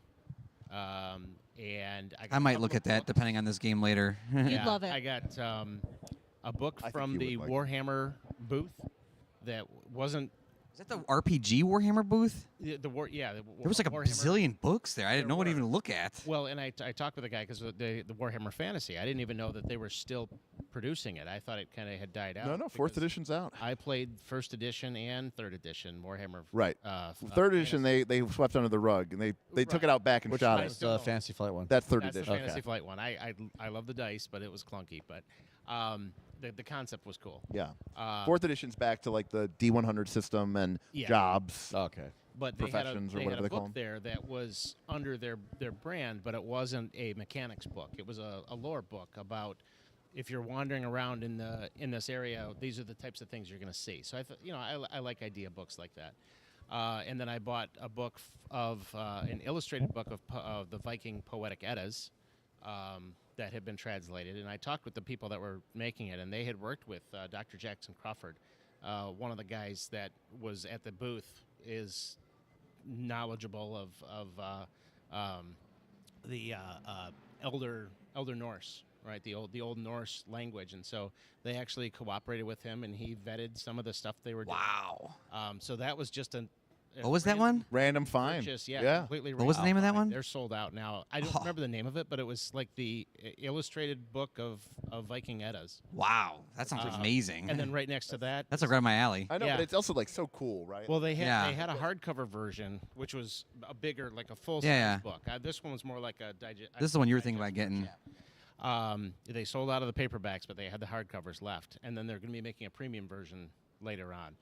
But right next to that, at the same booth, they had a hardcover book that was like the size of Scum and Villainy, and that detailed a 10th, it was either 9th or 10th century Irish village, just all the sights and sounds you would expect, and what shops you could expect to find. And they did a lot of research, and it's very, they said historically accurate. So it just random stuff Yeah. like that I find really cool. Yeah. You can't get that anywhere else. Exactly. I think that's awesome. Dan. Well, as I've said a few times now, I made sure to travel in a way that I couldn't buy a bunch of crap to bring back and just dump my bank account out here. God forbid if I drove here, I would have filled my car with all kinds of crap I didn't need Yep. or had space for. But I did buy a couple small things. So I did get Microscope because I'm curious to try that out. That's been talked about a lot. So stoked to dig into that, especially because it's not like a big, huge, thick book. So I should be able to kind of crank into it pretty quickly. But I also stopped by the Modifius table because I've been getting the Fallout RPG stuff recently, and there's a couple of just kind of like accessories and stuff that I had there that I hadn't gotten yet. But I'm a huge fan of the Fallout IP. Love Fallout. They're Love like Fallout. some of my favorite games of all time, like video games of all time. So I'm really curious to see how the 2D20 system is and how they kind of bring that universe into the game and how they execute it. So hopefully it's really good. But I know I have at least one player, Jonathan, who is on here, who loves the Fallout franchise just as me. So hopefully someday in the future, we can get a game going with our group. That's 2D20. Yeah. Yeah. I don't know too much about their system. Derek could probably speak more to it than I could, especially because he's played Dune and stuff. But I think the Fallout system, from what I've heard, is a bit different than like. Yeah, You said they they're iterate all a little everything different. and they bring their They're own all different, yeah, they're all different. specific things for like that system and setting and whatnot. But so I just got a few things for that and small things, as well as the microscope book, and that was about it. Sweet. Steven, what'd you get? So I very rarely buy things at cons. Right. I mean, you've got all the swag anyways. Yeah. Sure. Well, no, actually. People are buying things from you. Yeah, I give it. It's actually true. But if they have specials, I'll buy something. And I don't know. I was looking for a good board game, and Dan would not stop talking about this damn game. So, Well, you asked me. I had to give you my opinion, Stephen. That's a nice box. Yeah. Cartographer Yeah, special. I'm edition. probably gonna end up buying it. I'm Yeah, And the sure. special edition is really nice. Yeah. It's actually, and it was, was that ever like $30, $40 off? And then it came with. John. By the way, Jonathan just super chat another $2. Says, "Let's do it, dude." Thank you, Jonathan. Talk about the Neospreen. Yeah. The neoprene. Yeah. You know, this was we talked about this when we played. By the way, we played Cartographers. I thought it was a great game. a Not lot of fun. not heavyweight, Yeah. but it's also not a party game. There's strategy, and I would argue that I crushed you guys because I actually looked. I would like to scoring. rebuttal on that. It wasn't so much of a actually crush. looked at what the final scoring round would actually be entailing. I don't think he crushed us. It was more that It was we let him win because he was so drunk last night So, that I felt drunk. bad that he missed out. This on is- such a this good is game very of true. This is Fiasco. accurate. So for That- people who don't know, Derek said it's a map game. It's essentially a roll and write. Yeah. It's a flip and write. It's Flip a and write. flip and write, Yeah. right? And so the game fundamentally is extremely accessible for Yes. people because you sit down, you read 20 words at max, and the game is like what, a 25 And the minute? It's like a 30 to 40. Well, and the game. best part Depends on about how much you the draw. best part about the game is it's synchronous play. Yeah. So all Oh, you're like playing at the same time. so you Yes. flip over That's what nice. you flip over what you have to Play add to your little 100 map, people if you wanted. and then everybody just does the same exact thing. Yeah. So it's really you all basically have the exact same options and choices, and it's just how you. So Yeah, this I just want to remind you guys, I know you guys are every now and then getting a little glitch or a little resolution drop. Keep in mind, we are streaming live from the convention center. So we're not on Derek's baller ass internet. We're on the Wi-Fi that they got here. So no, not even. We're going through my phone. Oh, we're going through Derek's phone. It's in hotspot Did you see mode. the tip? There's a rat among us. We have a The tip is referring to a character that played last night, but I didn't see anybody here. Mike. Mike Tabuno's ghost. So that's the Mike, That is- I don't think Mike's dead. Mike I don't think Zabuno will Mike's go dead. down forever in history. that's the character from our Fiasco game that Yeah. Sean played. Yeah, we will. Oh. We will end with that. Yeah, Oh, if you guys boy. want to hear about that, you guys Okay, talk yeah. at a different time. But that was Not that's Without trying to get us canceled off of this KOC is platform. trying not Yeah. to get canceled over my. no, very but I different game will than say I'm Avatar. definitely going to pick Fiasco- up some Fiasco stuff Fiasco's because a that was a good different game. time, and it's like I have everything for Fiasco. it's basically it really is like a great improv role playing exercise almost while still kind of being a game and everything. But I loved it; it was great. Yeah.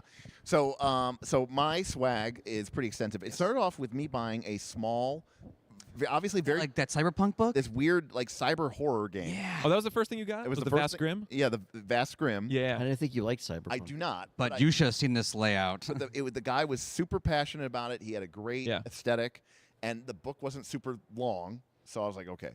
And I was like, put my money where my mouth is. Like I always tell people, try new genres, look at different games. Even if I'm not going to play it, being exposed to it, it's like, how can I integrate this into my? Derek, The- was kind of bitchy about Traveler, but then after the stream and then after a session, he kind of got into it. Yeah, I was. Now he's kind of like, oh, I kind of like this. I might So- want to play. Those I bought- cassette tapes were cool too. He did. That- I was- that he was had like pretty dope. a screen that was the same height as the book, so that when it folded and put on the Yes, shelf, the it like book- Oh, all that's nice. Okay, yeah, it so all the- was the same height. book Everything. the book is like a Blades in the Dark, Summon Villainy, Evil Hat book. Yep. But the GM screen is in the same exact form factor, so it's not. It like fits perfectly on the shelf with it. It's not a different size or Yeah. height. Yeah. Just- Derek's like, oh, I just feel like I should reward you for They thought thinking. about No, I did. I Yeah. was like, I love And- that. I love that kind of attention to detail. And you know what, too? Like, what I liked about that GM screen besides that is that it's a low-profile GM screen. You don't feel like really cut off from players. Right. Like I don't like GM screens that stand tall. Like I feel like they're just blocking you from everyone Correct. else and I making think you. it was a like, fivefold. There's also something to say about the game industry in general now with making games compact, Yeah. portable, organizing games. I mean, even if you just look at all the die cut stuff, like when did we all become so obsessed with organizing in the last 4 years? yeah, just throw it into throw it into a bag and call Everything it a day. fits on a Kallax Well, shelf now. so Steve here has got these sweet bookshelves, which then I stole and went out and got my own. And I'm up to 4 now, and now I need to get like a 5th one because of all these games. I may need to get a 6th one. To be I think you're gonna be going to 6. like, yeah, Wow. organization. these. Those things are. He keeps filling them up. They hold a lot They of books. do, He's but that's the filling 'em problem. up, We keep Steven. filling them up. And then I now know. he has to And- figure out and they're- where he's gonna but move they're his very couch and compact. stuff. Yeah. So And they look fantastic. They look so good. People come over, they're like, "What are those?" Yeah. They walk need to show downstairs me- now. They're like, show me "Whoa, those this later." room looks pro." Yeah. You guys are heavy nerds. I've seen those. Yeah, I've seen those in your stream. They're amazing. Tree, They're yeah. amazing. The tree yeah, shelves. people. People All right. mention them. All right, what else, Derek? What So else? I also picked up some Traveler books. Yes. Yep. I Sick. picked, Everyone, Sick. our buddy George came down. He picked up Traveler books. yes, so I also picked up a couple of the travel books. I had previously owned the companion and the core rule book, but I picked up the High Guard, Same. a supplement book. I did not buy the sector construction guide like you did, but I was. You knew I was going to get that. I'm torn between buying one of the box sets to have like a kind of a campaign set Sure. because I think that'd be interesting. So that was from the Traveler booth. Then I went over to Indie Press Revolution, and I pretty much bought every book there that I didn't already own. Oh yeah. So we Which looked is, at their. to be fair, I own most of them. Yeah, I was like, oh, these There's are all still a Derek's handful, there's books. still a But I And then still he ended up picks buying 5 like or 7 6 books books. up. Yeah. Yeah. Some Easily. of which I never heard of before. I just pretty much buy everything from IPR. I mean, do you But- remember them? Their names? But the one I bought was called A Court of Blades, Okay. which is a Forge in the Dark. Yeah, I'm because- gonna get to get that one about too. that one, yeah, right? so Yeah. it's a Forge in the Dark game, but it's without all like the ghost death magic of Blades in the Dark. It's How more did I get that one before it's more you? of like I don't know. I did not own it. So it's more of a romantic kind of Renaissance or like European style, more political. So I picked that up, and I picked up a handful of other small indie press games. I picked up a Wander Home was there. God, I can't even remember the names of some of the other ones. It was just so You got like 12 yesterday. forgetful. Yeah, I bought a lot. Then, so today, this was also funny. These are just funny. This is a funny anecdote. So today I was by myself in the morning because I got very drunk last night. Woke up early. So I woke up really early, and so I was kind of like on my own today. And so I went into the hall today, and I was just going around just doing my thing. And by the way, we estimate last year, Nights of Last Call got recognized once. It was actually in my hotel when I was going to get our microphones to do our podcast. Someone was there and said, "Oh, Nights of Last Call, that's awesome." And we said, "Well, we're about 3 times larger than we were last year. We should get recognized by 3 people." And sure enough, Oh, did we get to 3? we got to. I met the first one. Okay, Yeah. you were there with the first one. Yeah. Then today, what started this, I went to the Modifius booth, and I was talking with this guy, and I was talking about 2D20 and how we talk about it on the channel and all this other stuff. And he goes, "Well, do you guys ever like tag us or like reach out to us? Have you reached out?" I said, "No." And he goes, "Dude, why not?" He goes like what the hell? And then like almost like the guy was kind of like a little hesitant. And then one of his people working in the booth went over and was like, "Oh, Nights of Last Call, I love you guys." And then he was like, "Oh man," he's like, "We should be sending you free stuff." And I was like, love free stuff. let me just buy this instead. So I bought all the Dune books that I didn't already That- own. Oh, I was going This- to say there's a lot of Doom books. I bought all the Dune books. If he was with me, he would have got those for free. All right, I bought all the Dune books. I got all, You would have been like, "Give me your free shit." so I bought all the Dune books. There's Who are two you? guys- there's like, Knights. I'll just buy the books So instead. I bought all the Dune books that I didn't already own. Then at the Green Ronin, Green Ronin, I kind of same thing happened. I was like, "Oh, we did this awesome stream of Mutant Masterminds." He's like, "Did you call us out? Tag us?" I go, "No." And Yeah. he's like, "Dude, what is wrong with you?" He's like, "What the hell's wrong with you?" I'm like, "All right." That's a great question. So instead, I bought Fantasy Age 2nd edition from them. So I'm trying to think if I bought anything else that really stuck out to me. I didn't. Oh, and I bought the Marauder expansion for Root board game. Steve is looking at you so disappointed right now. Just Oh, yes, I also bought a he's significant. terrible at I business. also bought a bunch of fiction books from Legend of the Five Rings. I'm not disappointed. I'm dumbfounded. That what? At what? Your business. My Oh. lack of business acumen. It's like, do you tag us or tell us about these reviews? No. Steven, it's And then Would you like this for free? No, I prefer to pay. Yeah, would you take Well, this for you're free? I'll shocking pay. just You because will stop being shocked. no, because you should. They looked really confused, like they were kind of like looking at each other, like, should we give this guy all this for free? And I was like, You no. probably I was like- offended him. I was like, just take my card, please. Just let me give you my. Let me take I my am- card. We're gonna review your stuff and never tell you about it. Derek, I am This how we- curious. this how we got to where meet you? did By the way, end up it'll be a falling glory You know what? interview. But actually, you know what happened? Yeah, so this is I a great told story. Eric the story. This is a great story. So I was looking at the sales because I get live feeds, and then the sales spiked a lot, and I was like, "Oh, someone was talking about our products," and I searched and I found it. And Right, you had to that's- search for it because like I We had didn't to tag search you. for it, but I found we it. didn't tag We him. didn't tag you. Right. No, you didn't tag us, but I do watch it, and whenever there's a jump, I'm always like, "Oh, someone's either reviewing us or talking about us, or something happened," and and I always find it. Yeah. And if it wasn't for me watching the sales and seeing the spike, You would never have I known would that have we. never have known. Right, right. Because you're bad at business. Yeah. So, Derek, where did That's you end up correct. falling on the Oh. Tarragon tiles? He told me he's like he might go Okay, tomorrow wait, and buy wait, them. that's what He I wanna- might. This is the thing I'm the most He curious might. about. This might is, do it. This is the last thing I want to talk about because I didn't buy it yet. But I'm just going to describe this to you because the technology was incredible. Okay. He's gonna buy it just for that. I He has think- no purpose for these. Yeah, I was like, what are we using these I for? Nothing. put a picture of these in Nothing. the 'Cause we like the tax general house. chat. and I Okay. think I tagged So if you're in the No purpose Patreon, at all. if you're in the He just wants Patreon, them- he just wants Scott them. apparently posted when it are up. we using this? We would not use it for anything. I don't know that I would use it for anything. They're just so cool. I want to respect the technology. You know, like That's why I bought that guy's book. it's like going and buy that new $5,000 Apple VR. You know, because not because you need It's it. only 3,000. Okay. because not because you know, stop being so hyperbolic. It's only 3,500. Because you want to support the technology. We have used magnetic markers for years in D20. We bought these magnetic discs that were made by a company called Leia Tools that we used to mark statuses and conditions underneath minis for many, many, many years. But being magnets and being polar, you know, you'd put the wrong side in and it wouldn't click together, or they would snap together. It was a real problem. So this company made these 1-inch hexes. They're different colors to represent anything you need them to, terrain or anything really. Space. Space. They're not complex. No, they're just basic. They're flat. They're very much a palette for you to use. and it's an inch and a half. Yeah, inch and a half. In case it matters to anyone. Okay, it is an Oh, inch that's- and a half. that's good to know. Okay, okay. Size doesn't matter. But what's really interesting about them is at the 6 points of the hexagon, they have a hollow with a spherical magnet inside, so that the magnet can always reorient its poles so that it is never going to repel. It only will attract. And so what ends up happening is you can just use them. Like it doesn't matter. There's no, I got to keep trying to put the hex in until I get it right.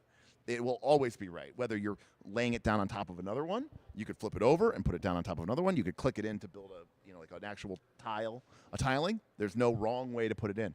That alone. Talking about magnets, though, right? Yes. That alone just changes the whole game. Now, Definitely talking about balls. what would I use this for? I don't know. But honestly, the one thing I want to use it for, there is this really small, tiny game. It's not even a game called Dawn of Worlds, which is a map-making game that you use, and it's sort of like you go around and like add terrain to a map. And it costs so many power points per turn, and you're supposed to be like a god, shaping the world. But you do it as a collaborative exercise. And I thought, instead of putting down, 1 inch of me drawing on a piece of paper map, some forest, you would just take a green forest tile and be like, for 3 power points, I'm going to add a forest tile. We played that game We did. once. I mean, that is true for so many games.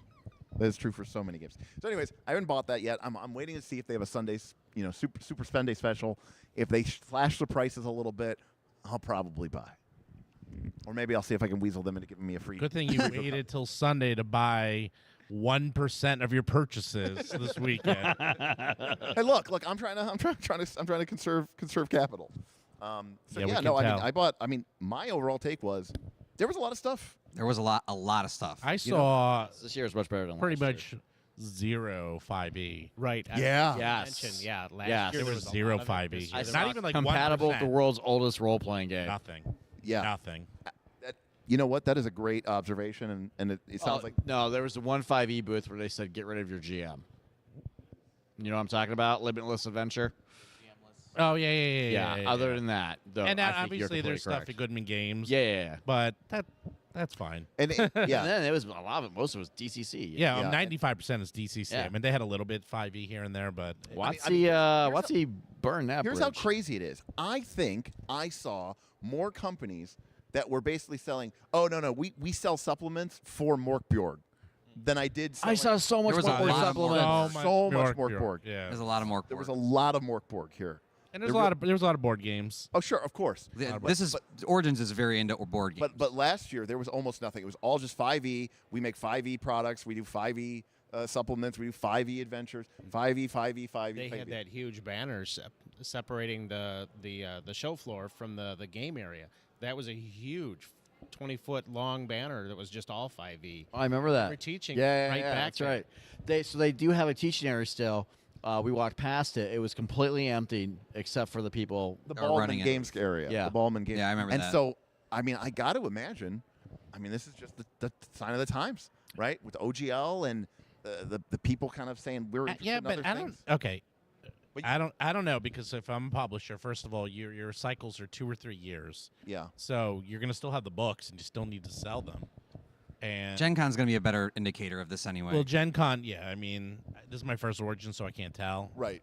But I mean, there's definitely a lot of indies here, like way more than other years. And I mean, you guys don't go to, no one goes to Gamma because it's a trade show, but I go to Gamma, and it's funny because a lot of these people are also at Gamma, but they're selling to the hobby stores. Yeah. But they had the same booths. Like, and I saw that. I was laughing to myself. I was like, oh, it's literally the same booths that they brought at Gamma. But it was like, the indie press booth. They were at Gamma, and that's exact same booth with the exact same. They don't nothing. You can't buy anything there. Sure. Because they only sell the wholesalers. But they had the same type of booths, and there was a lot of indies there, and it was a lot of independents. But even at Gamma, there was a little bit of 5e. Like, it's just not. It'll be interesting to see what's as going to happen with popular. 5e. I saw more. Like I definitely saw like 1 or 2 tables that had like 5e supplements, not much, but I saw more 5e like D&D pre-painted miniature things. Like I saw more of that than actual. The accessory Yeah, stuff. exactly. Accessories. Plenty of accessories. I think Way more of the that. first day we were talking about. Tiamats. We thought the first day the So first day many we talked Tiamats. about there was some booth that was selling like, we will make custom handmade hand lettered scrolls of your character's favorite spells. Yeah, the spells. Yeah. scrolls. And we were talking about like what is that? And it's, I mean, there's like three stalls in there that are just nerd Hawaiian shirts. Yeah, those people are think- weird. Low quality. Low quality. Yeah. This is high quality. Wait, but I feel like it's only now 60% games. well, this comes back to the idea of the lifestyle brand. You know, yeah. It's true. Yeah. but But it's- wait, what 5e stuff did they have last year? I'm actually curious. gosh, I mean, it was just Lots of supplements. A lot of I would say adventures. like Sure. third Supplements. party Yeah, stuff. Yeah. yeah, a lot of 5e hacks. yeah, just That's so weird. I mean, I don't know. I mean, like we do everything for both 5e and Pathfinder. Origins also, I would say, was a third to a half. The exhibit hall was about a third to a yeah. half. Last year's Origins was still pretty Yeah. small. This felt Yeah. like more like a proper exhibitor hall. Yeah. And I am going to Gen Con, so I am really interested to see how that looks. And of course, by that time we might have Daggerheart coming out. That will be interesting. But gonna be- that's that's gonna going be to be pretty very big. That would interesting. be But interesting. to answer your question too, 5e was blasted everywhere. Everyone, like all the signs said 5e, and that's what's different here this year. And Yeah, in that but like at open Goody- game hall area where we were, Mhm. I would say a good third of that last year was 5e. Well, I told you. I mean, we've talked about it in the show. 5e's peaked. I mean, it has. It's simple as that. I mean, I'm actually getting access to numbers to back that up that we will talk about later on my show. that I actually have. Tune into Well, RFC. I know. I actually have some pretty interesting things. No, not right now, but I have access to new just switch information. these. But they are moving. They are moving to a new. They are moving to a completely new. Well, right. So they're not Cycle. they're not calling it D&D 1 now. They're not calling it 6th edition. They're not calling it D&D 1. They're like it's just actually you know what they're kind of retconning it to Paizo. They're like this is just D&D remastered. It's and then Well, and They they're literally call it remastered. They're like No. They called it. revision. I did a whole thing on it, Update. but you know what's funny is because I did a show saying this is the last edition of D&D. It's going to be 5th edition. They're never doing it again. And at the same time, Bob World Builder. World Builder did the same exact episode, like independently, and then what's his name? DM Dan. Guy. What's it? Professor Dungeon Master. Professor Dungeon Master Professor Dungeon Master from Dungeon Craft. also did the same Yeah. thing. And it's like all three of us in the exact same week within like 3 days of each other all came out with the same thing. It's like, this is it. They're done with D&D, and it's turning into like not even a lifestyle brand, but it's just D&D. Right. And they're just keeping it. But it's my understanding that they're even now walking back a lot of the proposed changes that they've rolled out. Really? Yeah, because there were too many people were like, basically people are like, change the game, be better. Well, no, we don't like that.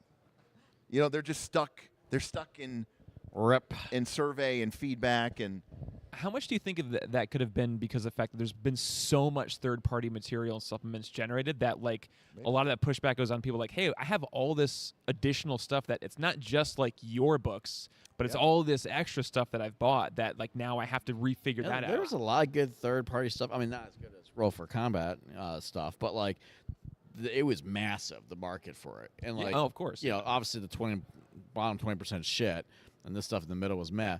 But, like, we had I would buy some supplements that were like well thought out, like a Well, that's the complete thing, revision of some armor. of these supplements system. are changing stuff core to that system, but like it's still keeping the bones of it. And if you're changing some of that, like how much is that also kind of affecting? Well, that's also how you the know pushback they're getting. That's also how you know that. Well, a lot of people's livelihoods were tied up into that, right? That's why so many people got so upset with the OGL changing. I mean, no offense to like Pathfinder 2, but if like if Paizo was like, we're shutting down Pathfinder Infinite, no one's gonna be like, well, my multi-million-dollar business is out of, like everyone, all the hardworking third-party Pathfinder 2 supplements that would be like you would be out of business. Like there's no other, but it's you and nobody else. Yeah, right. Party of one. No, it would be me and I don't do Infinite. So you're not actually Infinite. In terms of people who regularly produce like quality. Actually, as a business, not as just like a fun. Well, I'm a licensed partner, so it wouldn't happen. Okay. But anyhow, But no, this is a point. He's not even on PFI. You go on PFI. No, I'm not PFI. Like the only thing that's on there is like the My Little Pony Pathfinder game. No, there's good stuff on there. I haven't been on there like a month. No, there a month. Are you implying that the My Little Pony? Are you implying that the My Little Pony Pathfinder thing is not a good stuff? Pony Finder. Pony Finder. I heard Pony Finder. I've played Pony Finder. It's not bad. It's actually quite good. We got $300 in tips. Next live stream is going to be Pony Finder. I played Pony Finder with people in the channel. By the way, we did get some info from FrostJack. He said, let's see. They said FrostJack. Okay. So what FrostJack's what they said is that the official story is that the early playtest packets were the experimental stuff, in quotes.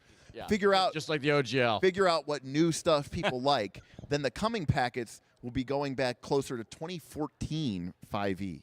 Yeah. Well, why don't here's you the buy thing. new books?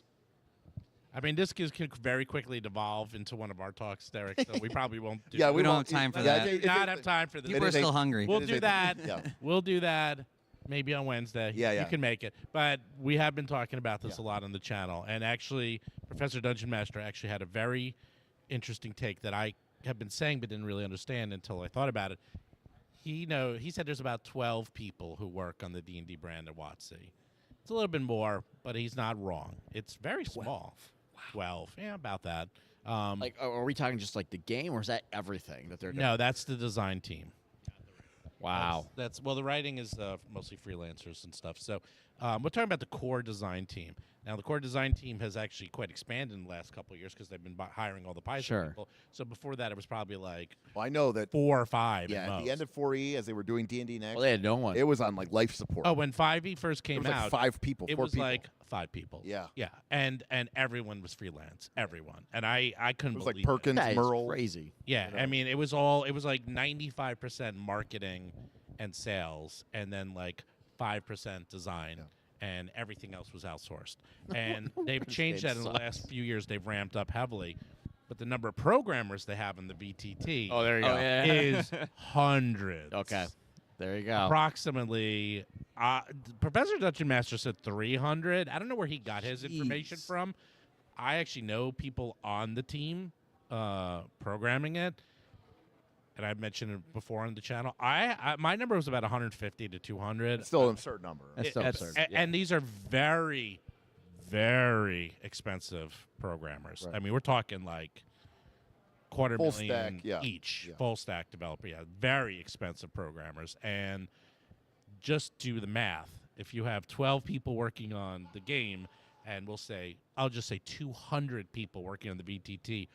What is their What's their what's income strategy? important? Right. What's the strategy? Yeah. Making the game as good as possible, or making the VTT as good Yeah. as possible, and making the game work for the VTT. And yes. Well, and one of the things about going to VTT and having everything available online is you can introduce the concept of CI/CD, right? Continuous integration, continuous Yes. development. That's why you don't have any more versioning. correct. That's You right. just That's keep- what we talked about. Yeah, Well, because Yeah, we talked about World of right? Warcraft. It's like, how many versions of World of Warcraft has it been? 50? Who the heck knows? Because they keep changing the game. Yeah. It doesn't matter anymore. Because it's never been WoW second. Right. WoW Never. 2. Right. It It's- never will be. I think they're on like version 10 is what they Even claim. Based on their Yeah. numbering. Yeah, I don't even know Yeah. what it is. Yeah, but the point is, when you change editions, that's an opportunity for people to get off the ride, right, and decide I'm sticking with the old thing or I'm going to try something They new. want to be an MMO where no one gets off. Right, exactly. Keep them on the train. Yeah, and that's it. It's like that's why we all said the same thing. It's like this is the last edition's 5th, and then after that'll be D&D, and that'll be it. We'll never have another edition again, ever. Well, On that note, on that note, definitely check out Roll for Combat. I'm sure Steven will have more videos about this as going in as we head into the sort of big August, because supposedly Wizards said they were going to be in Gen Con in They're gonna force. be there. So And so will we. Which might Yeah. mean they're So going to we'll be making a probably be doing and wrestling. all my I was like, friends will be what's- there. what was that, We're from those Watson, people? so Pinkertons. this the should- Pinkertons are in force, and Pinkertons are in force. So we'll do another one of these from Gen Con. But I want to say it's been a blast hanging out with everybody. Are we going to it talk about was- Fiasco? No, You oh, missed that's the off best stream. game of the He's trying to night. get out of it because he doesn't want to all lose right. the channel. You missed the absolute best game of the The night. best Fiasco. I'm going to give this I- 5 minutes. I don't know, I don't know how we minutes. can talk about it. None of it is We- appropriate. Okay, Here, and let me. keep it- Here, we'll talk about what happened in and Fiasco. keep it as we started to play PG-13. Fiasco.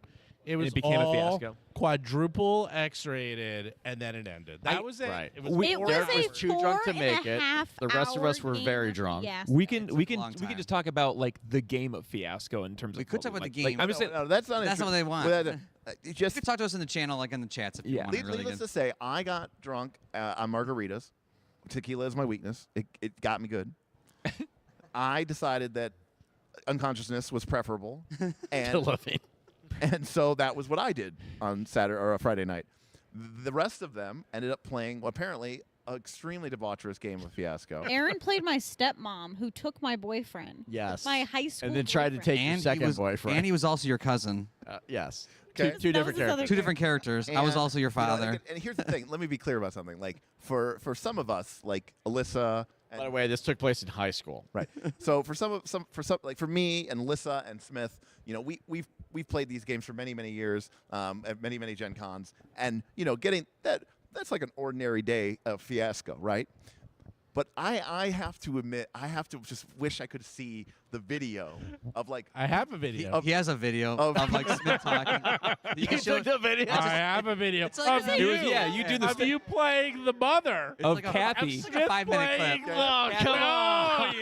We have a nice Kathy video. Oh, he is so red now. Look, because I barely remember doing that. that is some pride. because for these people who are used to playing, Prime you know, bribe. I'm playing a barbarian and Oh, boy. I move across the battlefield and I put my mini here and I attack, to suddenly be thrust into a high school stepmom love quadrangle. Yeah. Is definitely on another level, and it would have been really fun. In fact, one of my favorite parts of this whole story is that you, Sean, arrived late, Oh, jeez. but somehow became Mike Tabuno, an NPC, which apparently most, if not all, of the major actions resolved around. Yeah, Everything was He on was my in almost computer. every single every scene, scene. pretty much. Like, well, like, And he wasn't even 'cause- playing. 'cause, He, he gets the Oscar for best Oh, supporting he actor. was. He was the best supporting like actor. the only two prompts of like the 66 prompts we could have had that had Mike Tabuno as a name, like an NPC, we rolled both of them, Right. and so we just kept talking about him. Then Sean shows up, we're like, "Hey, you're gonna be Mike Tabuno." But I believe this- his first scene was being told that he cheated on his girlfriend right, with multiple women. right. And he was Including like, her I guess I'm stepmother. gonna have to play this. Yes. We just got a tip from our friend Boothby. You want me to read it? Yeah, Bob. So it says, Happy Origins, FYI, after 2 weeks, 35 NR sessions, one was mine for Boothby, and 154 hours played. Nice. Right. So That's what I yeah, read. we're ending turn 2 of Northern Reaches. Yep. So we've had over 154 hours of our community game played. Yep. 35 different sessions, and we're just literally getting started. Got turn So 3 starts tomorrow. Turn 3 starts Yeah, I'm tomorrow. already getting pinged for And in fact, Bob was campaign busy. actions. Campaign actions. Yeah, Bob was busy here onboarding new GMs. Yeah, every morning I wake up and I onboard people, and so then I that go we out can to get even Origins. more game masters playing. I think we're over 50 GMs now, 40 GMs. No, 45, I think. 45. Yeah, yeah. So, but like 95. yeah, so it's like players, I think. it's like a 1-to-2 ratio Yeah. of GMs to players, Which is absurd. which is obviously It's completely Yep. absurd. Mm. So, Well, All thank right, you, Boothby, for the needless tip. to say, if you want to ping one of these folks on the Patreon and you want to ask them about, go to Open RPG discussion. Apparently, go to Or cringe. RFC, Big Steven. No, go to. He's got the video. And I can tell you all about how Dan got to 5th base last night. Yeah, we learned about 5th base. If you I want to don't hear know- about I don't fifth, know about fifth base. Trust me. Oh, yes, trust you me. do. if you want to hear about fifth base and see Aaron play Kathy, subscribe to the champion level of On the Patreon, and you too can get access to the Open RPG channel. And I know, it probably should also be an known as- RPG cringe also channel. We'll go to RPG cringe. We're going to need a NSF. And stuff channel. New trait. It's new like tag. an NSF, and you need to sign an NDA. Yeah. You have to validate you are 18.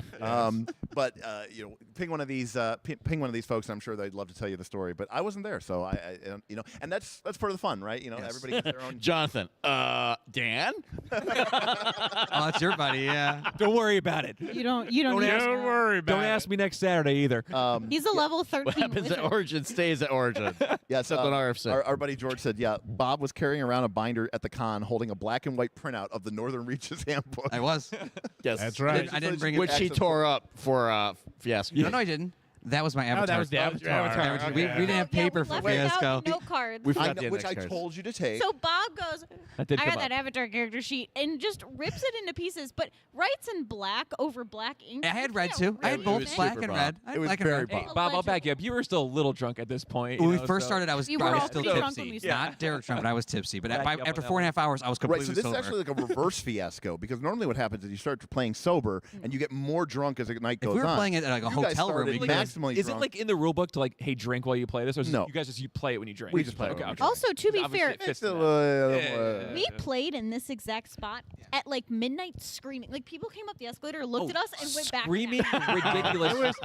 Well, that I was just screaming, but the No, we were What was just- topics we what- were just yeah, screaming. yeah. There was were- some. what was being said. I was really hoping there were no little children anywhere near I was this area. I was half expecting somebody to say something. I was actually Okay, wait, half- wait, We let me- weren't let me- that wait, loud, let's were be we? clear. We were Let's be very clear. loud. We were pretty Let's be loud. clear. It was 1 in the Let's morning. be clear. If we got approached by either staff or security because of Fiasco, Yeah. that would not be the first time.